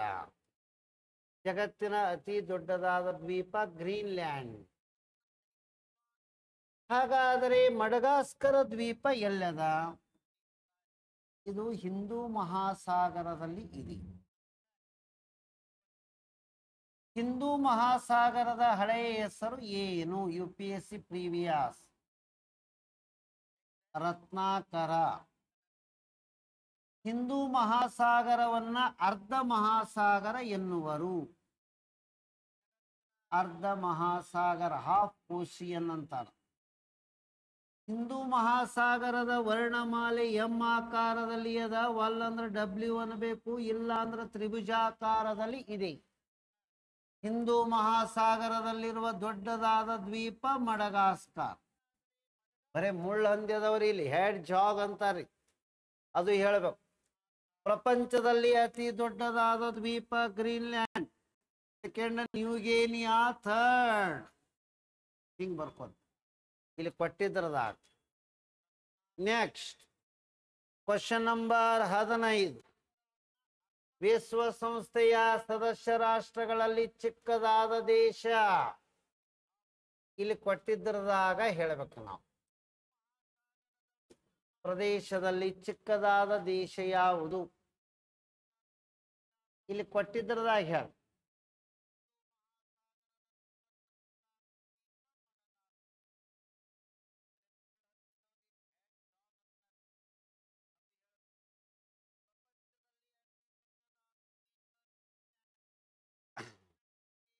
ಇಲ್ಲಿ ಕೊಟ್ಟಿದ್ರದಾಗ ಇದರ ಹೆಸರು ಹೇಳ್ಬೇಕು. ಯಾವಾದ್ರಿ? ಸೀಸೆಲ್ಸ್. ಇದು ಅಂತೂ ಅದರ ಸದಸ್ಯತ್ವನೇ ಹೊಂದಿಲ್ಲ ವಿಶ್ವಸಂಸ್ಥೆ. Next question. ಇರಾಕ್ನೊಂದಿಗೆ ತನ್ನ ಗಡಿಯನ್ನು ಹೊಂದಿಲ್ಲ. 2006ಕ್ಕೆ ಇದು ಕ್ವಶನ್ ಕೇಳಾರ. ಮೊನ್ನೆ KSK ಈ ರೀತಿನೇ ಕ್ವಶನ್ ಬಂದಿತ್ರಿ. ಈ ಕೆಳಗಿನವುಗಳಲ್ಲಿ ಯಾವುದು ಇರಾಕ್ನೊಂದಿಗೆ ತನ್ನ ಗಡಿಯನ್ನು ಹೊಂದಿಲ್ಲ?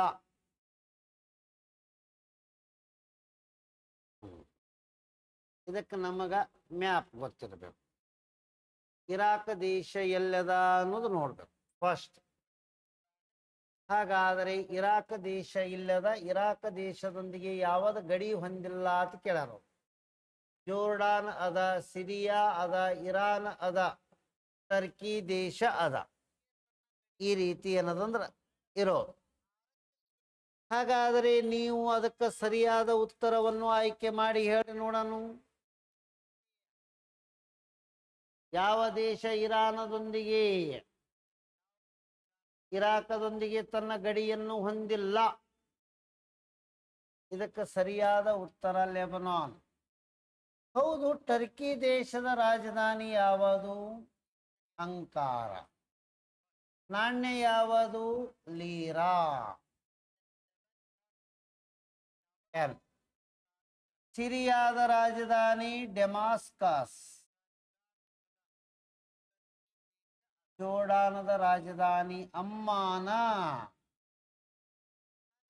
ಜೋರ್ಡಾನ್ ದೇಶದ ರಾಜಧಾನಿ ಯಾವದ್ರಿ? ಅಮ್ಮಾನ್. ಕ್ವಶನ್ ನಂಬರ್, ಯಾವುದು ಜನಸಂಖ್ಯೆಯಲ್ಲಿ ಚಿಕ್ಕದಾದ ದೇಶವಾಗಿದೆ? ಇಲ್ಲಿ ಹೇಳಿ. ವಿಶ್ವಸಂಸ್ಥೆಯಲ್ಲಿ ಅನ್ಕೋರಿ, ಅಥವಾ ಈ ರೀತಿ. ಅವ ಏನು ವಿಶ್ವಸಂಸ್ಥೆ ಅನ್ನೋದು ವರ್ಡ್ ಕೊಟ್ಟಿಲ್ಲಲ್ಲ. ಪ್ರಪಂಚದಲ್ಲಿ ಕಡಿಮೆ ಜನಸಂಖ್ಯೆ ಹೊಂದಿರುವ ರಾಷ್ಟ್ರ ಯಾವುದು? ಪಟ್ನೆ ಹೇಳಬೇಕು. ಒಂದು ವೇಳೆ ಅವ ವಿಶ್ವಸಂಸ್ಥೆ ಅನ್ನೋದು ಕೊಟ್ಟಿದ್ರೆ ಬೇರೆ ಹೇಳ್ತಿದ್ದೇವ್ರಿ. ಏನೂ ಕೊಟ್ಟಿಲ್ಲ. ವ್ಯಾಟಿಕನ್ ಸಿಟಿನೇ ಇದಕ್ಕ ಕಡಿಮೆ ಜನಸಂಖ್ಯೆ ಹೊಂದಿದೆ. ವ್ಯಾಟಿಕನ್ ಸಿಟಿ ಅದರ ಒಂದು ನಗರದಲ್ಲಿ ಅದಂದ್ರೆ ರೋಮ್. ರೋಮ್ ನಗರದಲ್ಲಿ ಯಾವ ದೇಶದೊಳಗದಂದ್ರೆ ಇಟಲಿ. ಅಲ್ಲೊಂದು ದೊಡ್ಡದಾದ ಕಟ್ಟಡದ, ಅದನ್ನೇ ವ್ಯಾಟಿಕನ್ ಸಿಟಿ ಅನ್ನಬೇಕು. ಕ್ವಶನ್ ನಂಬರ್, ಸಿಯಾಮ ಎನ್ನುವುದು PSI ಪ್ರೀವಿಯಸ್ ಕ್ವಶನ್ ರೀ ಇದು. ಸಿಯಾಮ ಎನ್ನುವುದು ಯಾವ ದೇಶದ ಇನ್ನೊಂದು ಹೊಸ ಹೆಸರ ಅಥವಾ ಹಳೆಯ ಹೆಸರಾಗಿತ್ತು ಅಂತ ಕೇಳ್ತಾರ. ಥೈಲ್ಯಾಂಡ್ ದೇಶದ ಹಳೆಯ ಹೆಸರು ಸಿಯಾಮ್. ಹೌದು. ಕಾಂಬೋಡಿಯಾದ ಹಳೆಯ ಹೆಸರು KS ಕೇಳಿದ್ದ ಕಂಪೂಚಿಯಾ. ಕಾಂಬೋಡಿಯಾದ ರಾಜಧಾನಿ ಯಾವುದು ಅಂದ್ರೆ ಪೆನ್ಹಾಮ್ ಪೆನ್. ಪೆನಾಮ್ ಪೆನ್ ಅಂತ ಹೇಳಿ ಬರ್ತದೆ. ಕಾಂಬೋಡಿಯಾದೊಳಗ ಒಂದು ದೇವಾಲಯದ ಅದರ ಹೆಸರು ಏನದಂದ್ರೆ ಅಂಗೋರ ವ್ಯಾಟ್ ಹಿಂದೂ ದೇವಾಲಯ. KSIS ಪೊಲೀಸ್ ಕೇಳಿದ್ದ ಈ ಅಂಗೋರ ವ್ಯಾಟ್ ಟೆಂಪಲ್ ಅದಲ್ರಿ, ಇದು ಯಾವ ದೇವರಿಗೆ ಸಮರ್ಪಿಸಲಾಗಿದೆ?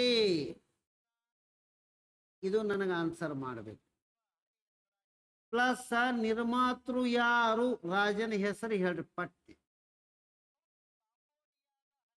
ಇವೆರಡಕ್ಕ ಆನ್ಸರ್ ಮಾಡಿ ನೋಡೋಣ. KSISF ಕ್ವಶನ್ಗಳ್ರಿ ಅವು ಎರಡು. ಪಟ್ನೆ ಹೇಳಿ.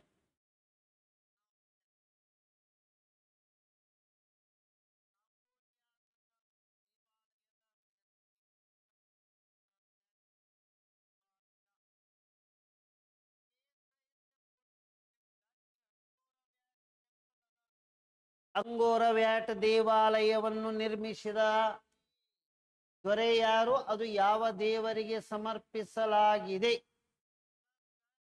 ಇವೆರಡೂ ಹೇಳ್ರಿ. ಫಿಲಿಪೈನ್ಸ್ ದೇಶದ ರಾಜಧಾನಿ ಮನೀಲಾ. ಅಂತಾರಾಷ್ಟ್ರೀಯ ಭತ್ತದ ಸಂಶೋಧನಾ ಕೇಂದ್ರ ಎಲ್ಲಿದೆ ಅಂದ್ರೆ ಫಿಲಿಪೈನ್ಸ್.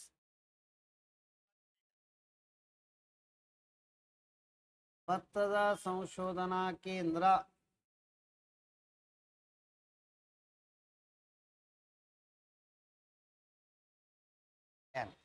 ಇದು ಹೇಳ. ಪಟ್ನೆ ಹೇಳ್ಬೇಕು. ವಿಷ್ಣು ದೇವರಿಗೆ ಸಮರ್ಪಿತವಾಗಿದೆ. ಕರೆಕ್ಟ್ ಹೇಳಿರಿ. ಹಾಗಾದರೆ ನಿರ್ಮಿಸಿದ ದೊರೆ ಯಾರು? ಸೂರ್ಯವರ್ಮನ್. ಸೂರ್ಯವರ್ಮನ್.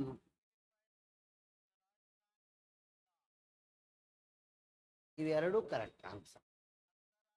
ಎರಡನೆಯ ಸೂರ್ಯವರ್ಮನ್ ಖೇಮನ್ ವಂಶದ ದೊರೆಯಾಗಿದ್ದನು. ಎರಡನೆಯ ಸೂರ್ಯವರ್ಮನ್. ಇಷ್ಟು ಹೇಳಬೇಕು. ಇದನ್ನ ಭೂಮಿಯ ಮೇಲಿನ ಸ್ವರ್ಗ ಎಂದು ಕರೆಯುತ್ತಾರೆ. Heaven on the earth. ಭೂಮಿಯ ಮೇಲಿನ ಸ್ವರ್ಗ ಅಂತೇಳಿ ಕರೀತಾರೆ. ಅಂದ್ರ ಆ ರಾಜ ಸ್ವರ್ಗ ಇಲ್ಲೇ ಭೂಮಿ ಮ್ಯಾಗ ಅನುಭವಿಸೋ ಸಲುವಾಗಿ ಕಟ್ಸ್ಯಾನ್ರಿ ಅದನ್ನು. Question number 20. ಕೆಳಗಿನ ಯಾವ ದೇಶದ ಕರಾವಳಿಯು ಅರೇಬಿಯನ್ ಸಮುದ್ರಕ್ಕೆ ಟಚ್ ಆಗಿಲ್ಲ ಅಂತ ಕೇಳ್ಯಾರ. ಅರಬ್ಬಿ ಸಮುದ್ರಕ್ಕೆ ಟಚ್ ಆಗಲಾರದ ದೇಶ ಯಾವುದು? ಮೊದಲ ಅರಬ್ಬಿ ಸಮುದ್ರ ಎಲ್ಲದ ಕಲ್ಪನೆ ಬರಬೇಕು ಮ್ಯಾಪ್ನಾಗ. ಪಟ್ನೆ ಆನ್ಸರ್ ಮಾಡಿ ನೋಡೋಣ. ನಿಮ್ಮ ಪ್ರಕಾರ ಯಾವ ದೇಶವು ಅರಬ್ಬಿ ಸಮುದ್ರಕ್ಕೆ ಟಚ್ ಆಗಿಲ್ಲ?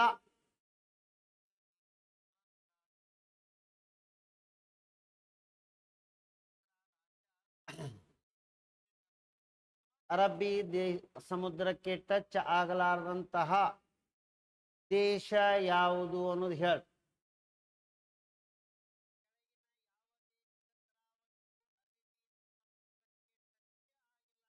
ನೀವು ಕುತ್ಕೊಂಡು ಮ್ಯಾಪ್ ನೋಡಿದ್ರೆ ಗೊತ್ತಾಗ್ಬಿಡ್ತದೆ ಸರ್. ಸೌದಿ ಅರೇಬಿಯಾ ಟಚ್ ಆಗಿಲ್ಲ. ಸೌದಿ ಅರೇಬಿಯಾದ ರಾಜಧಾನಿ ಯಾವುದು? ಸೌದಿ ರಿಯಾದ್. ನಾಣ್ಯ ಯಾವುದು ಅಂದ್ರೆ ಸೌದಿಯ ರಿಯಲ್. ಇಲ್ಲಿ ರಾಜರ ಆಳ್ವಿಕೆಯಾದ ಚುನಾವಣೆಗಳೇ ಇಲ್ಲ. ಇಲ್ಲಿ ಇಲೆಕ್ಷನ್ ನಡೆಯಲ್ಲ, ಚುನಾವಣೆ ಇಲ್ಲ. ಆಯ್ತರೆ. ಓಮನ್ ದೇಶದ ರಾಜಧಾನಿ ಯಾವುದು ಅಂದ್ರೆ ಮುಸ್ಕಾಟ್. ಮುಸ್ಕಾಟ್. ಕೀನ್ಯಾದ ರಾಜಧಾನಿ ನೈರೋಬಿ. ಇರಾನ್ ದೇಶದ ರಾಜಧಾನಿ ತೆಹರಾನ್. ತೆಹರಾನ್. ಇಷ್ಟು ನಮಗ ಕರೆಕ್ಟ್ ಗೊತ್ತಿರಬೇಕು. Next word.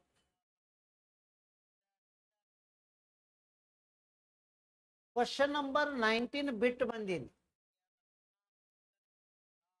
ಪ್ರಸಿದ್ಧ ಕ್ರೂಗರ್ ರಾಷ್ಟ್ರೀಯ ಉದ್ಯಾನವನ ಎಲ್ಲಿದೆ? ಡಿಸ್ಕವರಿ ಚಾನಲ್ದಾಗ ಇಲ್ಲಿದು ಪ್ರಾಣಿ ಪಕ್ಷಿಗಳು ಬಹಳ ತೋರಿಸ್ತಾರೆ.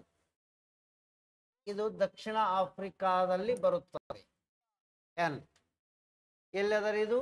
ದಕ್ಷಿಣ ಆಫ್ರಿಕಾದಲ್ಲಿ ಕ್ರೂಗರ್ ನ್ಯಾಷನಲ್ ಪಾರ್ಕ್ ಅದ. ಕ್ವಶನ್. ಕೆಳಗಿನ ಯಾವ ದೇಶದಲ್ಲಿ ಮೊಟ್ಟ ಮೊದಲಿಗೆ ಕಬ್ಬಿಣದ ಸೇತುವೆಯೊಂದನ್ನು ನಿರ್ಮಿಸಲಾಗಿದೆ? ಇಡೀ ಪ್ರಪಂಚದ ಫಸ್ಟ್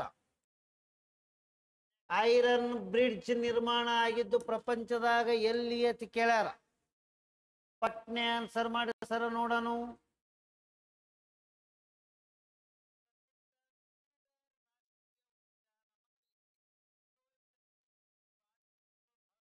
ಯಾವ ದೇಶದಲ್ಲಿ ಮೊಟ್ಟ ಮೊದಲಿಗೆ ಕಬ್ಬಿಣದ ಸೇತುವೆಯೊಂದನ್ನು ನಿರ್ಮಿಸಲಾಗಿದೆ? ಇಂಗ್ಲೆಂಡ್. ಇಂಗ್ಲೆಂಡಿನ ರಾಜಧಾನಿ ಯಾವುದು? ಇಟಲಿಯ ರಾಜಧಾನಿ ಗ್ರೀಸ್. ಫ್ರಾನ್ಸ್. ಓಸು ಹೇಳ. ಫ್ರಾನ್ಸ್ ದೇಶದ ರಾಜಧಾನಿ ಪ್ಯಾರಿಸ್. ಪ್ಯಾರಿಸ್ ಇರುವುದು ಯಾವ ನದಿಯ ದಡದಲ್ಲಿ? ಸೀನೇ ನದಿ. ಗ್ರೀಸ್ ದೇಶದ ರಾಜಧಾನಿ ಅಥೆನ್ಸ್. ಇಟಲಿ ದೇಶದ ರಾಜಧಾನಿ ರೋಮ್. England London. ನದಿ ಯಾವುದು ಹರಿತದ ಅಂದ್ರೆ ಥೇಮ್ಸ್ ನದಿ ಹರಿಯುತ್ತದೆ. ಹೌದು. ಇಂಗ್ಲೆಂಡಿನ ನಾಣ್ಯ ಯಾವುದು? Pound Sterling. ಸ್ಟೆರ್ಲಿಂಗ್ ಇದು ಬಹಳ ಕಾಸ್ಟ್ಲಿ ಅದ ರೀ. ಡಾಲರ್ ಗಿಲರ್ ಎಲ್ಲ ತರಕಿಂತ ಕಾಸ್ಟ್ಲಿ ಅದ ರೀ. ಇದು ನಮ್ಮ Indian rupees convert ಮಾಡ್ಕೋಬೇಕಂದ್ರೆ pound Sterling ನಾಣ್ಯ. Question number 22.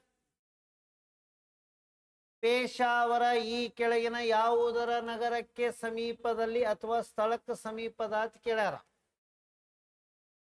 ಪೇಶಾವರವನ್ನು ಡ್ಯಾಶ್ ಕಣಿವೆಯ ಮುಖ್ಯದ್ವಾರ ಎಂದು ಕರೆಯಲಾಗುತ್ತದೆ. ಪಟ್ನೆ ಹೇಳಿ. ಯಾವುದರ ಮುಖ್ಯದ್ವಾರ ಎಂದು ಕರೆಯುವರು?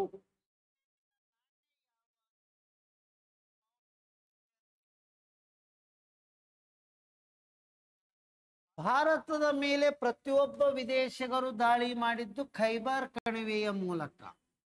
ಅದು ಎಲ್ಲದ ಅಂದ್ರೆ ಪಾಕಿಸ್ತಾನ. ಖೈಬರ್ ಕಣಿವೆಯ ಮುಖ್ಯ ದ್ವಾರ ಯಾವುದು ಅಂದ್ರ ಪೇಶಾವರ್. ಖೈಬರ್ ಕಣಿವೆಯ ಮುಖ್ಯ ದ್ವಾರ ಅಂತ, ಮುಖ್ಯ ದ್ವಾರ, ಗೇಟ್ವೇ ಆಫ್ ಖೈಬರ್ ಪಾಸ್ ಯಾವುದು? ಪೇಶಾವರ.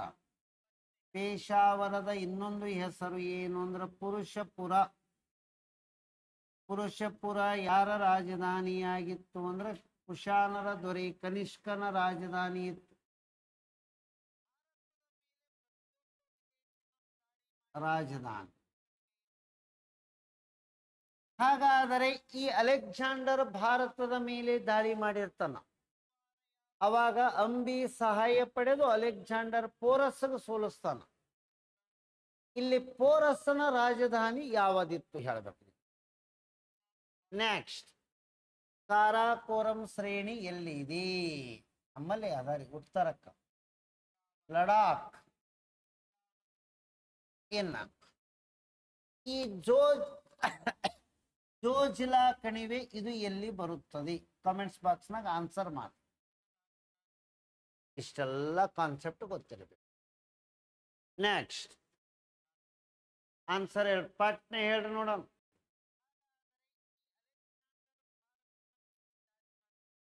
ಪೋರಸನ ರಾಜಧಾನಿ ಯಾವದಿತ್ತು?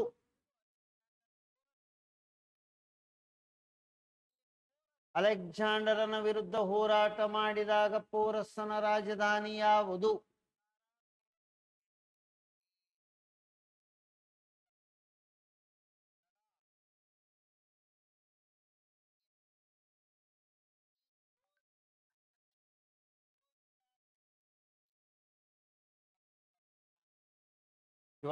ಯಾರೋ ಸಿಕ್ಕಿಮ. ಪೋರಸನ ರಾಜಧಾನಿ ಯಾವುದು? ಒಂದು ತಕ್ಷಶಿಲಾ, ಒಂದು ಪೇಶಾವರ. ಇದರ ಯಾರ್ದು ಯಾವದಿತ್ತು ಹೇಳಿ.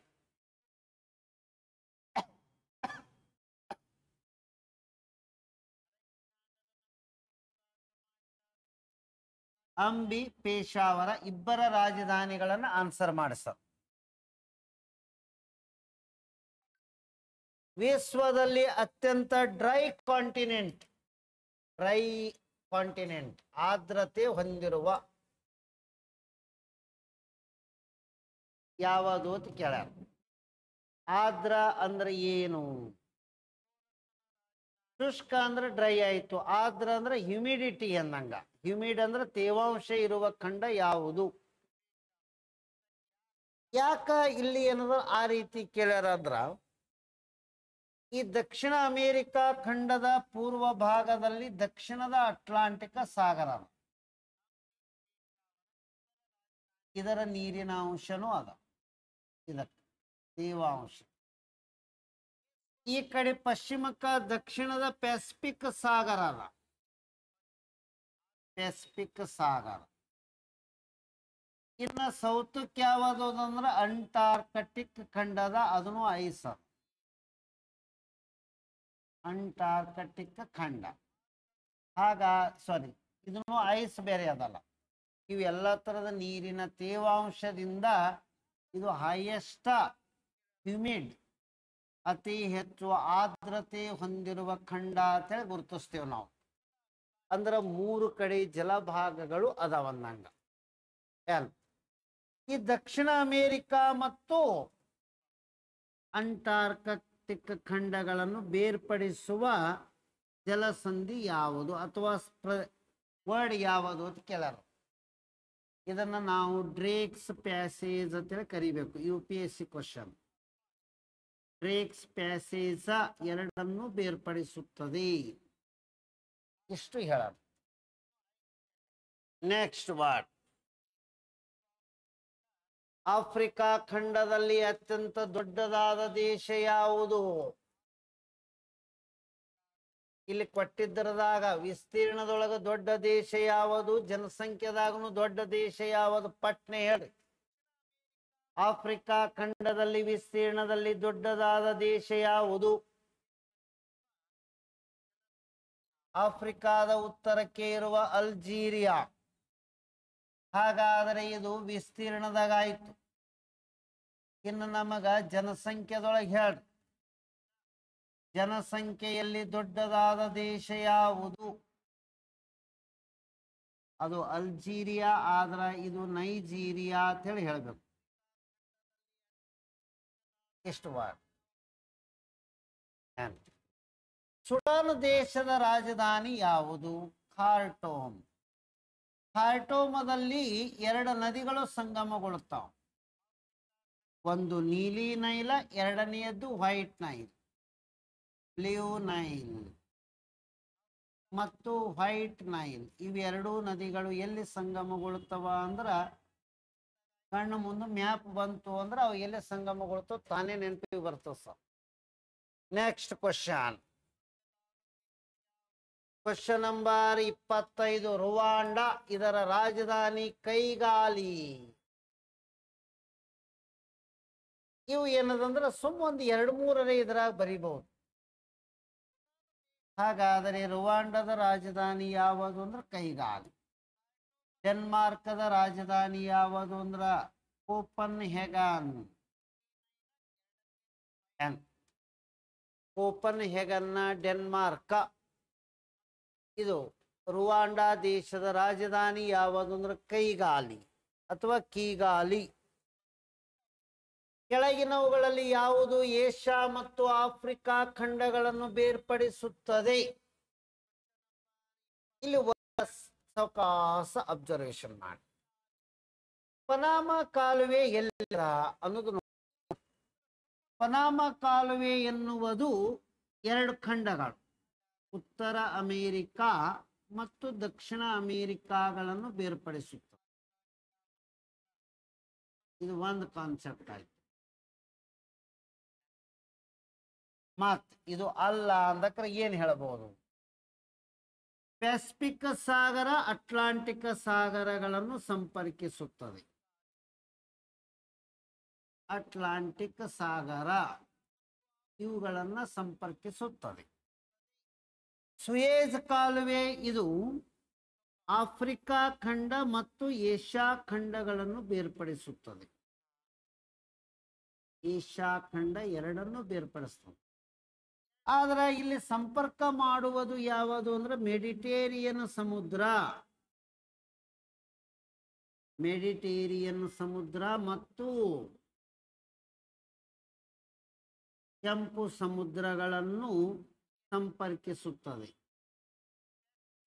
ಸರ ದಯಮಾಡಿ ಈ ಕ್ವಶನ್ಗಳನ್ನು ಬೈಪಾಟ್ ಮಾಡವಲ್ಲ. ಇದು ದಿನ ಅಟ್ಲಾಸ್ ವರ್ಕ್ ಮಾಡ್ಬೇಕ್ರಿ, ಡೈಲಿ ಅಟ್ಲಾಸ್ ನೋಡ್ಬೇಕು. ನೈಲ್ ನದಿ ಇದು ಈಜಿಪ್ತದಲ್ಲಿ ಹರಿದು ಹೋಗಿ ಮೆಡಿಟೇರಿಯನ್ ಸಮುದ್ರ ಸೇರುತ್ತದೆ. ಬಂಕಿಂಗ್ ಹ್ಯಾಮ್ ಎನ್ನುವುದು ಕಾಲುವೆ ಅದರ ಇಂಗ್ಲೆಂಡದಲ್ಲಿ. ಈಗ ನಮಗೆ ಆನ್ಸರ್ ಏನದಂದ್ರೆ ಏಷ್ಯಾ ಆಫ್ರಿಕಾವನ್ನು ಬೇರ್ಪಡಿಸುವ ಯಾವ್ದಂದಂಗಾಯ್ತು? ಸುಯೇಜ್ ಕಾಲುವೆ. ಸುಯೇಜ್ ಕಾಲುವೆಯ ನಿರ್ಮಾತೃ ಫರ್ಡಿನಾಂಡ್ ಡಿ ಲೆಸೆಪ್ಸ್.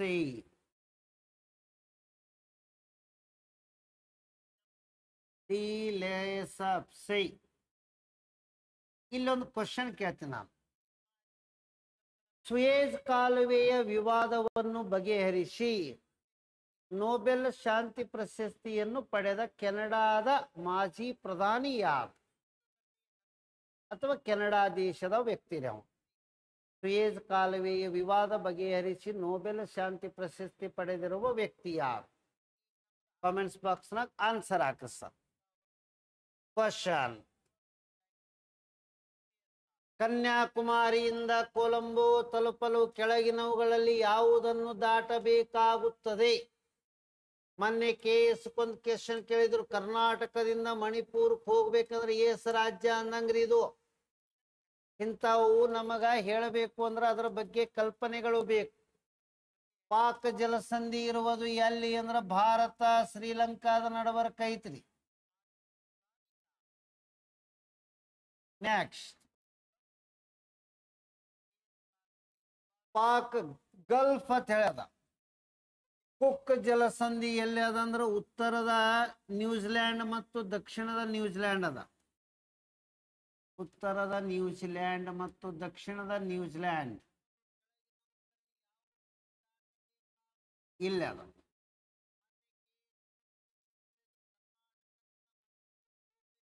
ಈಗ ನಮಗ ಮನ್ನಾರ ಕೊಲ್ಲಿ ತಮಿಳುನಾಡಿನ ಪೂರ್ವಕ್ಕೆ ಇದೆ.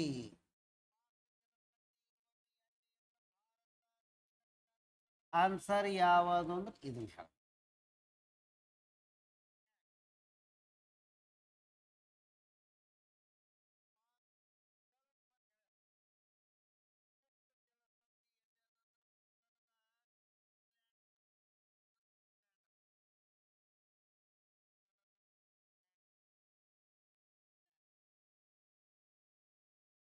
MD ಹನೀಫ್ ಏನಾಗ್ಯದ ನೈಜೀರಿಯಾ 19 ಹೇಳ ಹಾಗೆ. Next question. ಅವ್ರ ಹೆಸರು ಪಿಯರ್ಸನ್ ಅಂತೇಳಿ ಹೇಳದ್ರು ನೋಡ್ರಿ. Very good. ಕೆನಡಾದ ಪಿಯರ್ಸನ್. SSC ಕ್ವಶನ್ ಇದು ಪ್ರೀವಿಯಸ್. ಇವನಿಗೆ ನೊಬೆಲ್ ಕೊಟ್ಟು. Question number. ಯಾವುದು ಭಾರತದಲ್ಲಿ ಉತ್ತರಕ್ಕೆ ಇರುವಂತಹ ಅಂದ್ರ ಉತ್ತರದಲ್ಲಿ ಇರುವಂತಹ ಒಂದು ನಿಲ್ದಾಣ? ಹಿಂಗಂದ್ರ ಇದು ಹಂಗಲ್ಲ ರೀ ಕ್ವಶನ್. ಆಕ್ಚುಲಿ ಈ ವರ್ಡ್ ಅಲ್ಲ ರೀ, ಈ ವರ್ಡ್ ಹಿಂಗ ಆಗ್ಬಾರ್ದಾಗಿತ್ತು. ಭಾರತದಲ್ಲಿ ಇರುವಂತಹ ಉತ್ತರ ಧ್ರುವಗಳಲ್ಲಿ, ಉತ್ತರ ಧ್ರುವ ಎಂದರೆ ಯಾವುದು ಅಂದ್ರ Arctic region.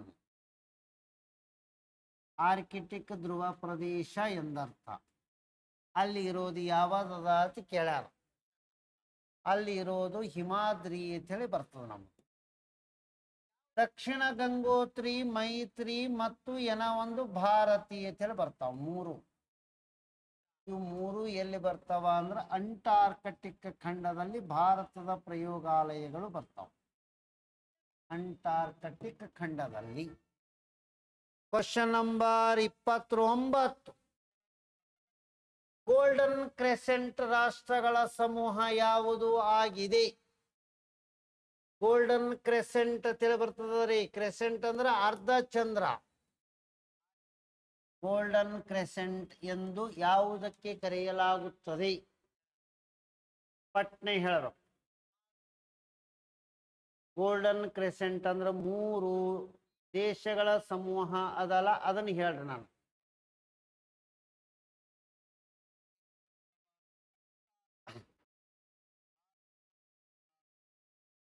Golden Crescent.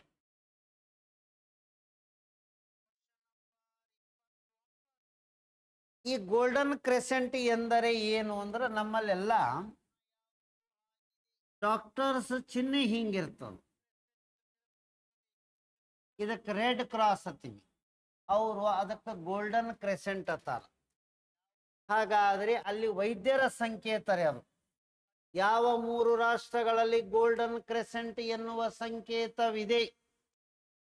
Afghanistan, Pakistan ಮತ್ತು ಇರಾನ್ ದೇಶಗಳಲ್ಲಿ ಇದು ಆಗಬೇಕು. ಮತ್ತ ಇಲ್ಲಿ ಏನೋ ಒಂದು ಸ್ವಲ್ಪ ಅಬ್ಸರ್ವೇಷನ್ ಮಾಡಿ. ಕನ್ಯಾಕುಮಾರಿಯಿಂದ ಕೊಲಂಬೋ ಕೇಳ್ಯಾರ. ಹಿಂಗೆ ಆತ ನೋಡಿ.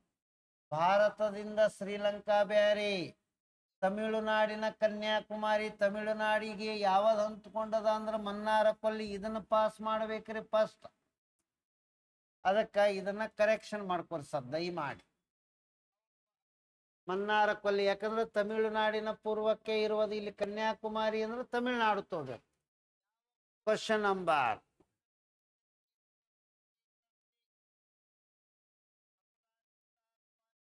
ದಕ್ಷಿಣದ ಸುಡಾನದ ರಾಜಧಾನಿ ಯಾವುದು? ಉತ್ತರದ ಸುಡಾನ್, ದಕ್ಷಿಣದ ಸುಡಾನ್ ಅಂತೇಳಿ ಎರಡು ಅದಾವ. ದಕ್ಷಿಣದ ಸುಡಾನದ ರಾಜಧಾನಿ ಯಾವುದು? ಪಟ್ನೆ ಹೇಳಿ.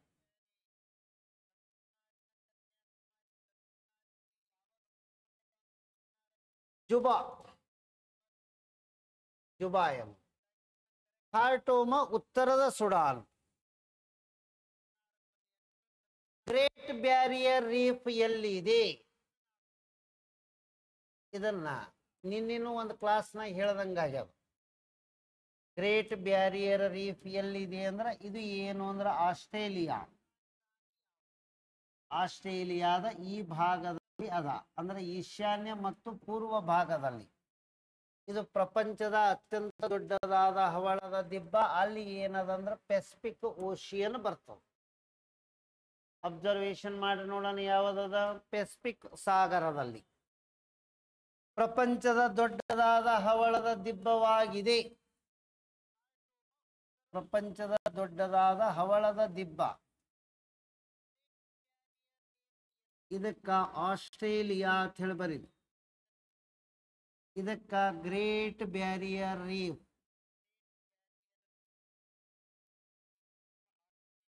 ಈ ಕಡೆ ಪೆಸಿಫಿಕ್ ಸಾಗರ ಅದ.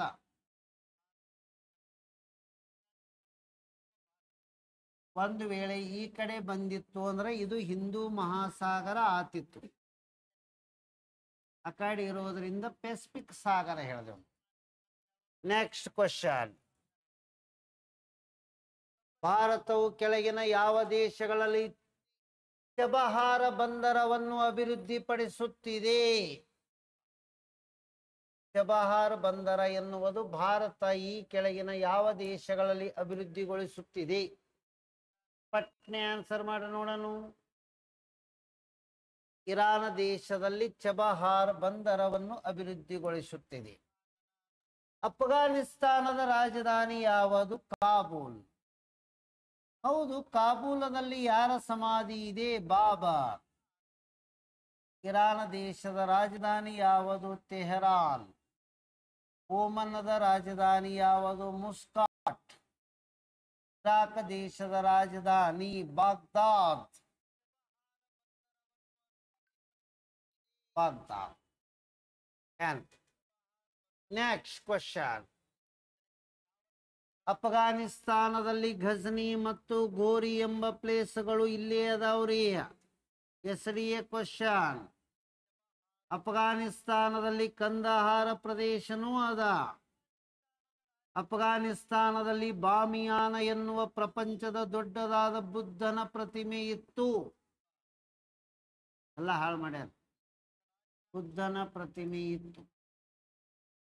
Next word. Question number 33. Great barrier reef ಎನ್ನುವುದು ಯಾವ ದೇಶದಲ್ಲಿ ಬರ್ತದ ಅಂತ ಕೇಳ್ತಾರ ಅವ್ರು. ಏನ ಈಗ ಹೇಳಿದ್ದೆ ಅದ. ಆಸ್ಟ್ರೇಲಿಯಾದ ಪೂರ್ವ ಮತ್ತು ಈಶಾನ್ಯದ ಭಾಗದಲ್ಲಿ ಬರುತ್ತದೆ. Next question. ಸುಯೇಜ್ ಕಾಲುವೆ ಇವುಗಳನ್ನು ಸಂಪರ್ಕಿಸುತ್ತದೆ. ಏನ ಈಗ ಹೇಳಿದ್ದು. ಸುಯೇಜ್ ಕಾಲುವೆ ಕೆಂಪು ಸಮುದ್ರ ಮತ್ತು ಮೆಡಿಟೇರಿಯನ್ ಸಮುದ್ರಗಳನ್ನು ಸಂಪರ್ಕಿಸುತ್ತದೆ. ಕೆಂಪು ಸಮುದ್ರ ಮತ್ತು ಮೆಡಿಟೇರಿಯನ್ ಸಮುದ್ರಗಳನ್ನು ಸಂಪರ್ಕಿಸುತ್ತದೆ. ಗಿಬ್ರಾಲ್ಟರ್ ಜಲಸಂಧಿ ಇವುಗಳನ್ನು ಸಂಪರ್ಕಿಸುತ್ತದೆ. ಮೆಡಿಟೇರಿಯನ್ ಸಮುದ್ರ ಮತ್ತು ಅಟ್ಲಾಂಟಿಕ್ ಸಾಗರಗಳನ್ನು ಸಂಪರ್ಕಿಸುತ್ತದೆ. ಮೆಡಿಟೇರಿಯನ್ ಸಮುದ್ರ ಮತ್ತು ಅಟ್ಲಾಂಟಿಕ್ ಮ್ಯಾಪ್ ನೆನಪಿಗೆ ಬರಬೇಕ್ರಿ. ಗಿಬ್ರಾಲ್ಟರ್ ಜಲಸಂಧಿಗೆ ಏನದ? ಅಟ್ಲಾಂಟಿಕ್ ಸಾಗರದ ಕೀಲಿ ಕೈ ಅಂತಾರ. ಈ ಜಿಬ್ರಾಲ್ಟರ್ ಜಲಸಂಧಿ ಯಾವ ಎರಡು ದೇಶಗಳ ನಡಬರ್ಕನು ಅದ ಅಂದ್ರ ಹಿಂಗಿದು ಜಲಸಂಧಿ ಅದಲ್ರಿ. ಇಲ್ಲಿ ಫ್ರಾನ್ಸ್ ದೇಶ ಅದ, ಯುರೋಪ್ ಖಂಡದ್ದು. ಇಲ್ಲಿ ಮೊರ್ಯಾಕೋ ದೇಶದ, ಆಫ್ರಿಕಾ ಖಂಡದ್ದು. ಹಾಗಾದರೆ ಆಫ್ರಿಕಾ ಖಂಡದ ಮೊರ್ಯಾಕೋ ದೇಶ ಮತ್ತು ಯುರೋಪ್ ಖಂಡದ ಫ್ರಾನ್ಸ್ ದೇಶಗಳನ್ನು ಬೇರ್ಪಡಿಸುತ್ತದೆ. ಸ್ಪೇನ್ ದೇಶ, ಸ್ಪೇನ್ ದೇಶವನ್ನು ಬೇರ್ಪಡಿಸುತ್ತದೆ.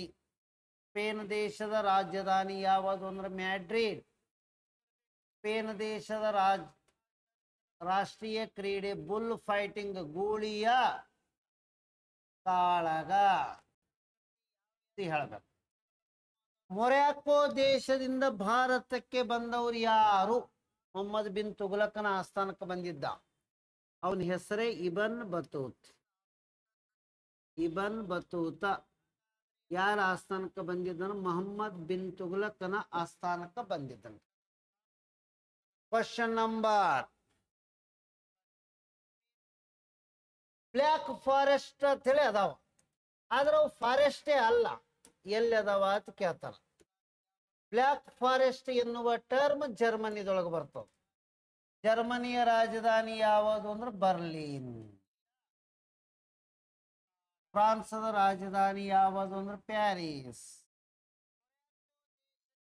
ಇವೆರಡು ಫೇಮಸ್ ಅವ. ಜೊಕೋಸ್ಲೋವಿಕೆ ಸಣ್ಣ ಸಣ್ಣ ರಾಷ್ಟ್ರಗಳದಾವ, ಅದ್ರ ಗೊತ್ತಿರಲ್ಲ.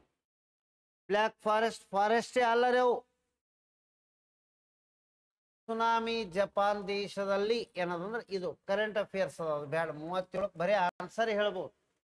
ನೀವೇ ಹೇಳ್ರಿ ನೋಡೋಣ. 2011 ಸುನಾಮಿ ಆಯ್ತು ಜಪಾನ್ದಾಗ. ಅವಾಗ ಎಲ್ಲಿಯ ಒಂದು ಕಚ್ಚಾ ತೈಲ ವಿಕಿರಣದ ಸೋರಿಕೆಯಾಗಿ ಒಂದಿಷ್ಟು ಪ್ರಾಣ ಹಾನಿಗಳು ಸಂಭವಿಸಿದವು. ಫುಕುಶಿಮಾ, ಅದರ ಹೆಸರೇನ್ರಿ? ಫುಕುಶಿಮಾ. ಹೌದು. ಇದಕ್ಕ ಏನಂದ್ರ ಸುನಾಮಿ ಎನ್ನುವ ಪದ ಯಾವ ಭಾಷೆಯಿಂದ ಬಂದಿದೆ? ಜಪಾನಿ ಭಾಷೆಯಲ್ಲಿ. ನೀರಿನಲ್ಲಿ ಆಗುವ ಭೂಕಂಪನಗಳಿಗೆ ಏನೆಂದು ಕರೆಯಲಾಗುತ್ತದೆ? ಸುನಾಮಿ. ಸಮುದ್ರದಲ್ಲಿ ಭೂಕಂಪ ಆಗುವುದಕ್ಕೆ ಸುನಾಮಿ ಅಂತ.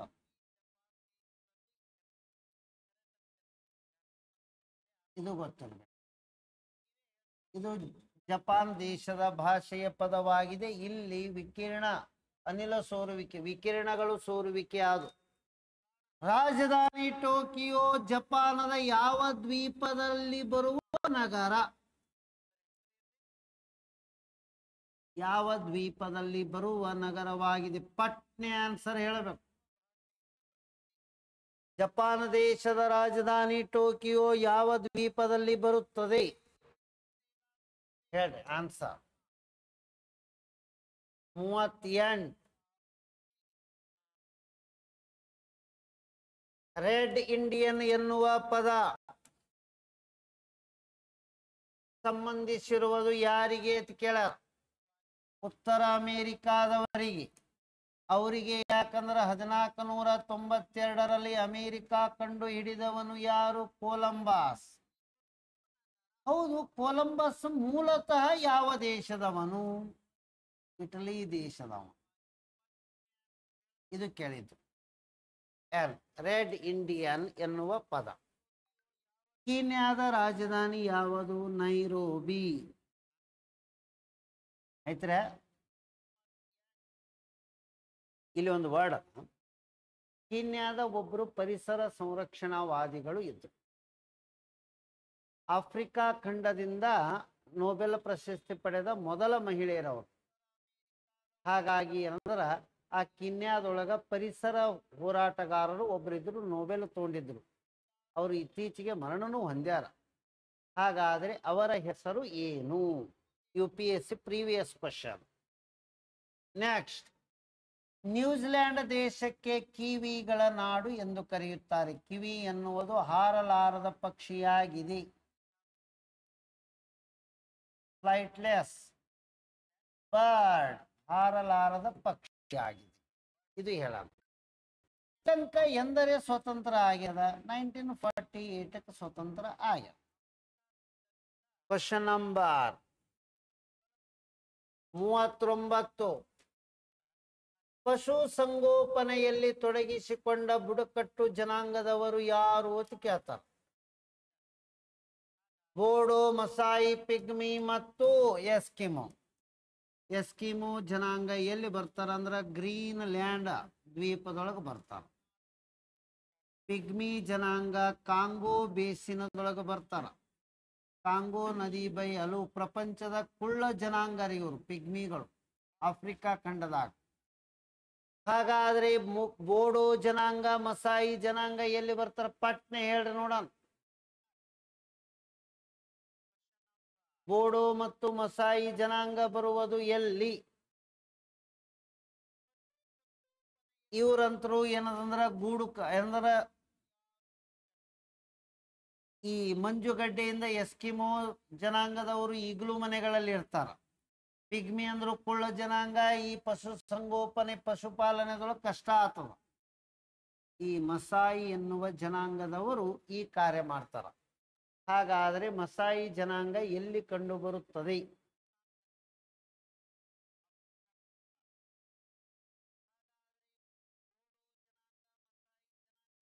ಪಟ್ನೆ ಹೇಳಬೇಕು. ಮಸಾಯಿ ಜನಾಂಗ ಎಲ್ಲಿ ಕಂಡು ಬರುತ್ತಾರೆ?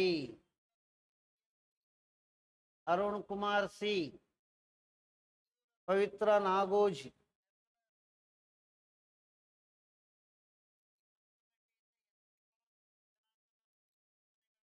ಹೇಳ್ರಿ, ಪಟ್ನೆ ಹೇಳಿ.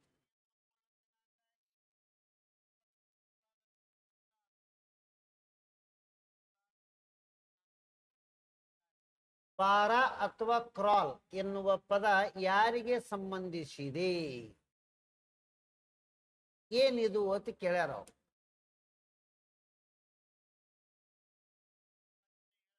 ಕಲಹರಿ ಮರುಭೂಮಿ ಬೋಟ್ಸ್ವಾನಾ ದೇಶದಲ್ಲಿ ಕಂಡು ಬರುತ್ತಾರೆ.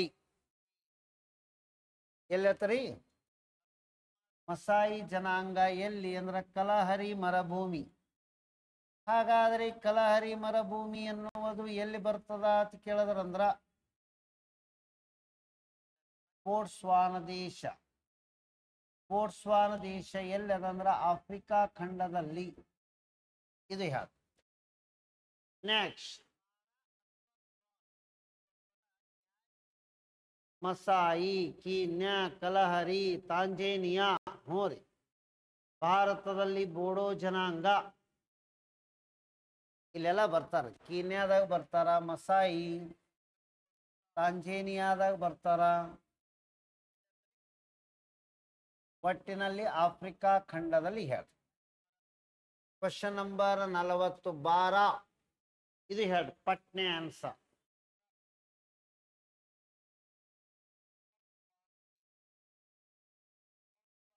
ಮಸಾಯಿ ಎನ್ನುವವರ ಜನಾಂಗದವರ ಮನೆಗಳಿಗೆ ಹಿಂಗಂತಾರ ಬಾರ ಅಂತೇಳಿ. ಆಮ್ಯಾಗ ಇದರದ್ದು ಟೈಪ್ ಮಾಡಿ ಚಿತ್ರ ನೋಡ್ಬೋದು ನೀವು. ಕ್ವಶನ್ ನಂಬರ್, ತೆಳು ಬಣ್ಣ ಇರಬೇಕು, ಮಧ್ಯಮ ಎತ್ತರವಾಗಿರಬೇಕು. ಹಾಗಾದರೆ ಎಪಿಕಾಂತಿಕ್ ಅಂದ್ರೆ ನೀಳವಾದ ಕಣ್ಣುಗಳು ಇರಬೇಕು. ಇವೆಲ್ಲ ಯಾವ ಜನಾಂಗದ ಲಕ್ಷಣಗಳು ಆಗಿವೆ? ಪಟ್ನೆ. ಈ ಚೀನಾದವರು ನೋಡಿರೇನ್ರಿ? ಅಥವಾ ನಮ್ಮಲ್ಲಿ ಭಾರತದಲ್ಲಿ ಬರ್ತಾರಲ್ಲ ಅವರೆಲ್ಲ ಹಿಂಗೆ ಅದ. ಮಂಗೋಲಾಯ್ಡ್ ಜನಾಂಗದವರ ಲಕ್ಷಣಗಳು: ತೆಳುವಾದ ಬಣ್ಣ, ಮಧ್ಯಮ ಎತ್ತರ, ಅಗ್ದಿ ನೀಳವಾದ ಕಣ್ಣಿನ ಲಕ್ಷಣ ಹೊಂದಿದ್ದಾರೆ. ಮಂಗೋಲಿಯನ್ ಸಂತತಿಗಳು ಅಂತಾರೆ ಅವರಿಗೆ. ನಾವು ಕ್ಯಾಂಕೋಸೈಡ್ ಅಂದ್ರೆ ಇವ್ರು ನಾವು ಭಾರತೀಯರದಾಗ ಬರ್ತೀವಿ. ದಕ್ಷಿಣ ಭಾರತದಾಗ ಮತ್ತ ಯಾರು ಅಂದ್ರೆ ದ್ರಾವಿಡರು ತಿಳಿ ಬರ್ತೀವಿ. ಆಫ್ರಿಕಾ ಖಂಡದಲ್ಲಿ ನಿಗ್ರೋಗಳು ಬರ್ತಾರೆ. ಕ್ವಶನ್ ನಂಬರ್, ಜನಸಂಖ್ಯೆಯಲ್ಲಿ ಹೆಚ್ಚಿನ ಬೆಳವಣಿಗೆಯ ದರದ ಲಕ್ಷಣಗಳು ಹೇಗೆ ಉಂಟಾಗುತ್ತವೆ ಅಂತ ಕೇಳ್ತಾರ. ಹೆಚ್ಚಿನ ಬೆಳವಣಿಗೆಯ ದರ ಹೆಚ್ಚು ಜನನ, ಕಡಿಮೆ ಮರಣ. ಅಧಿಕ ಜನನ ಮತ್ತು ಕಡಿಮೆ ಮರಣದಿಂದ ಜನಸಂಖ್ಯೆ ಹೆಚ್ಚಿಗೆ ಆಗುತ್ತದೆ.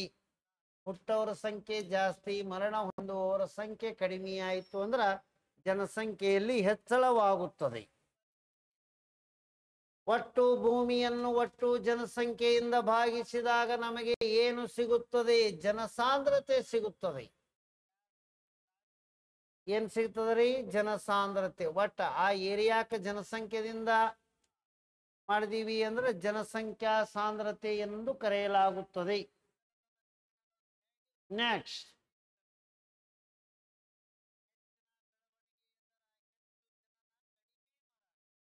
ಯಾವುದೇ ಪ್ರದೇಶದಲ್ಲಿ ಜನಸಂಖ್ಯಾ ಸಾಂದ್ರತೆಯನ್ನು ಸಂಖ್ಯೆಗಳಿಂದ ಅಳೆಯುವುದು? ಮನೆಗಳಿಂದ ಅಲ್ಲರಿ, ಜನರ ಸಂಖ್ಯೆಯಿಂದ ಜನಸಾಂದ್ರತೆಯನ್ನು ಗುರುತಿಸಲಾಗುತ್ತದೆ. ಮಕ್ಕಳದಿಂದ ಅಲ್ಲ, ಜನರಿಂದ ಅಂತ ಹೇಳ್ಬೇಕು. ನೆಕ್ಸ್ಟ್, ಯಾವ ದೇಶದಲ್ಲಿ ಮುಸ್ಲಿಮ್ಸರ ಸಂಖ್ಯೆ ಗರಿಷ್ಠ ಮಟ್ಟದಲ್ಲಿ ಇದೆ? ಇಲ್ಲಿ ಹೇಳಿದರ ಪ್ರಕಾರದಾಗ ಆಲ್ರೆಡಿ ಹೇಳಿದ್ದೆ ಅದ. ಇಂಡೋನೇಷಿಯಾದಲ್ಲಿ ಹೆಚ್ಚು ಮುಸ್ಲಿಂ ಸಮುದಾಯವಿದೆ. ನೆಕ್ಸ್ಟ್ ವರ್ಡ್, ಜನಸಂಖ್ಯಾ ವೈಶಿಷ್ಟ್ಯತೆಗಳಲ್ಲಿ ಭಾರತವು ಜನಸಂಖ್ಯಾ ಚಕ್ರದ ಬೆಳಗ್ಗೆ ಯಾವ ಹಂತದಲ್ಲಿ ಇದೆ? 4 ಹಂತಗಳದವರಿ ಭಾರತದ ಜನಸಂಖ್ಯೆಯನ್ನ. ಇದರಲ್ಲಿ ನಾವು ಹೇಳ್ತೇವೆ, ಪಟ್ನೆ ಹೇಳಿ ನೋಡ. ಸ್ವಲ್ಪ ನಿಧಾನವಾಗಿ ವಿಸ್ತರಿಸುತ್ತಿರುವಂತ ಹಂತವನ್ನು ಹೊಂದಿದೆ. ನಿಧಾನವಾಗಿ ವಿಸ್ತರಣೆಯಾಗುತ್ತಿರುವ ಹಂತ ಅನ್ನಬೇಕು. ನೆಕ್ಸ್ಟ್, ದಕ್ಷಿಣ ಏಷ್ಯಾದ ದೇಶಗಳಲ್ಲಿ ಅತಿ ಹೆಚ್ಚು ಜನರ ಸಾಕ್ಷರತೆ ಅಂದ್ರೆ ವಿದ್ಯಾವಂತರನ್ನು ಆಧರಿಸಿ ಏಷ್ಯಾ ಏರಿಕೆ ಕ್ರಮದಲ್ಲಿ ಹೇಳಿರಿ ಎಂದರ ಸಾಲಿ ಕಲ್ತವ್ರ ಬಗ್ಗೆ. ಇದಕ್ಕೆ ನಮ್ಮ ಆನ್ಸರ್ ಏನ್ ಆಗಬಹುದು ಅನ್ನೋದನ್ನ ಅಬ್ಸರ್ವ್ ಮಾಡಿ ಹೇಳಿ.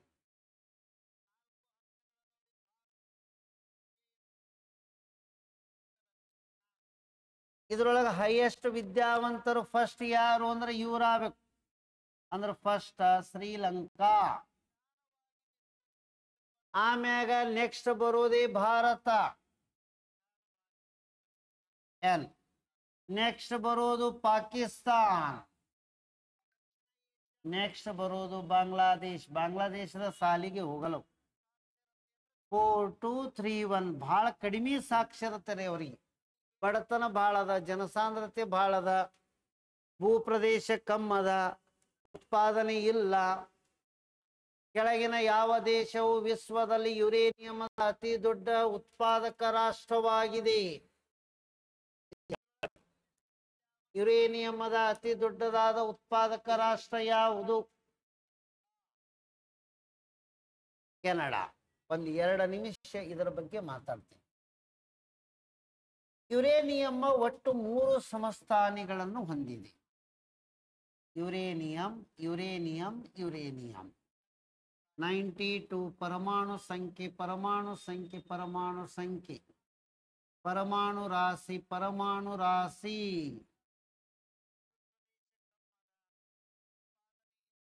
ನೋಡೋಣ 3 ಐಸೋಟೋಪ್ಸ್ ಅದಾವ ಇಲ್ಲ, ಚೆಕ್ ಮಾಡ್ರಿ. ಹಾಗಾದರೆ ಇಲ್ಲಿ ಯುರೇನಿಯಂ ಸಿಟಿ ಅಂತ ಹೇಳಿ ಎದಕ್ಕೆ ಕರಿಬೇಕು ಅಂತ ಕೇಳ್ತಾರ. ಯುರೇನಿಯಂ ಸಿಟಿ ಎಂದರೆ ಯಾವುದಕ್ಕೆ ಕರೀತಾರ ಅಂದ್ರೆ ಕೆನಡಾದ ರಾಜಧಾನಿ ಒಟ್ಟಾವ. ಒಟ್ಟಾವ. ಭಾರತದಲ್ಲಿ ಆಂಧ್ರ ಪ್ರದೇಶದ ತುಮ್ಮಲಪಳ್ಳಿ ಅಂತ ಹೇಳಿ ಬರ್ತದ. ತುಮ್ಮಲಪಳ್ಳಿ ಎಲ್ಲದಂದ್ರೆ ಆಂಧ್ರ ಪ್ರದೇಶ. ಯುರೇನಿಯಂ ಸಿಗ್ತದ. ಜಡಗುಡ ಅಂತ ಹೇಳಿ ಬರ್ತದ. ಇದನ್ನು ಎಲ್ಲದ ಅಂದ್ರ ಜಾರ್ಖಂಡ್ ರಾಜ್ಯದಲ್ಲಿ. ಇದನ್ನು ಯುರೇನಿಯಮ್ಮೇ ಸಿಗ್ತದೆ. ಇಷ್ಟು ನಮಗ ಇದರ ಬಗ್ಗೆ ಗೊತ್ತಿರಬೇಕು. ಎಲ್ಲರಿಗೂ ತಿಳಿತು ಅನ್ಕೋತೀನಿ.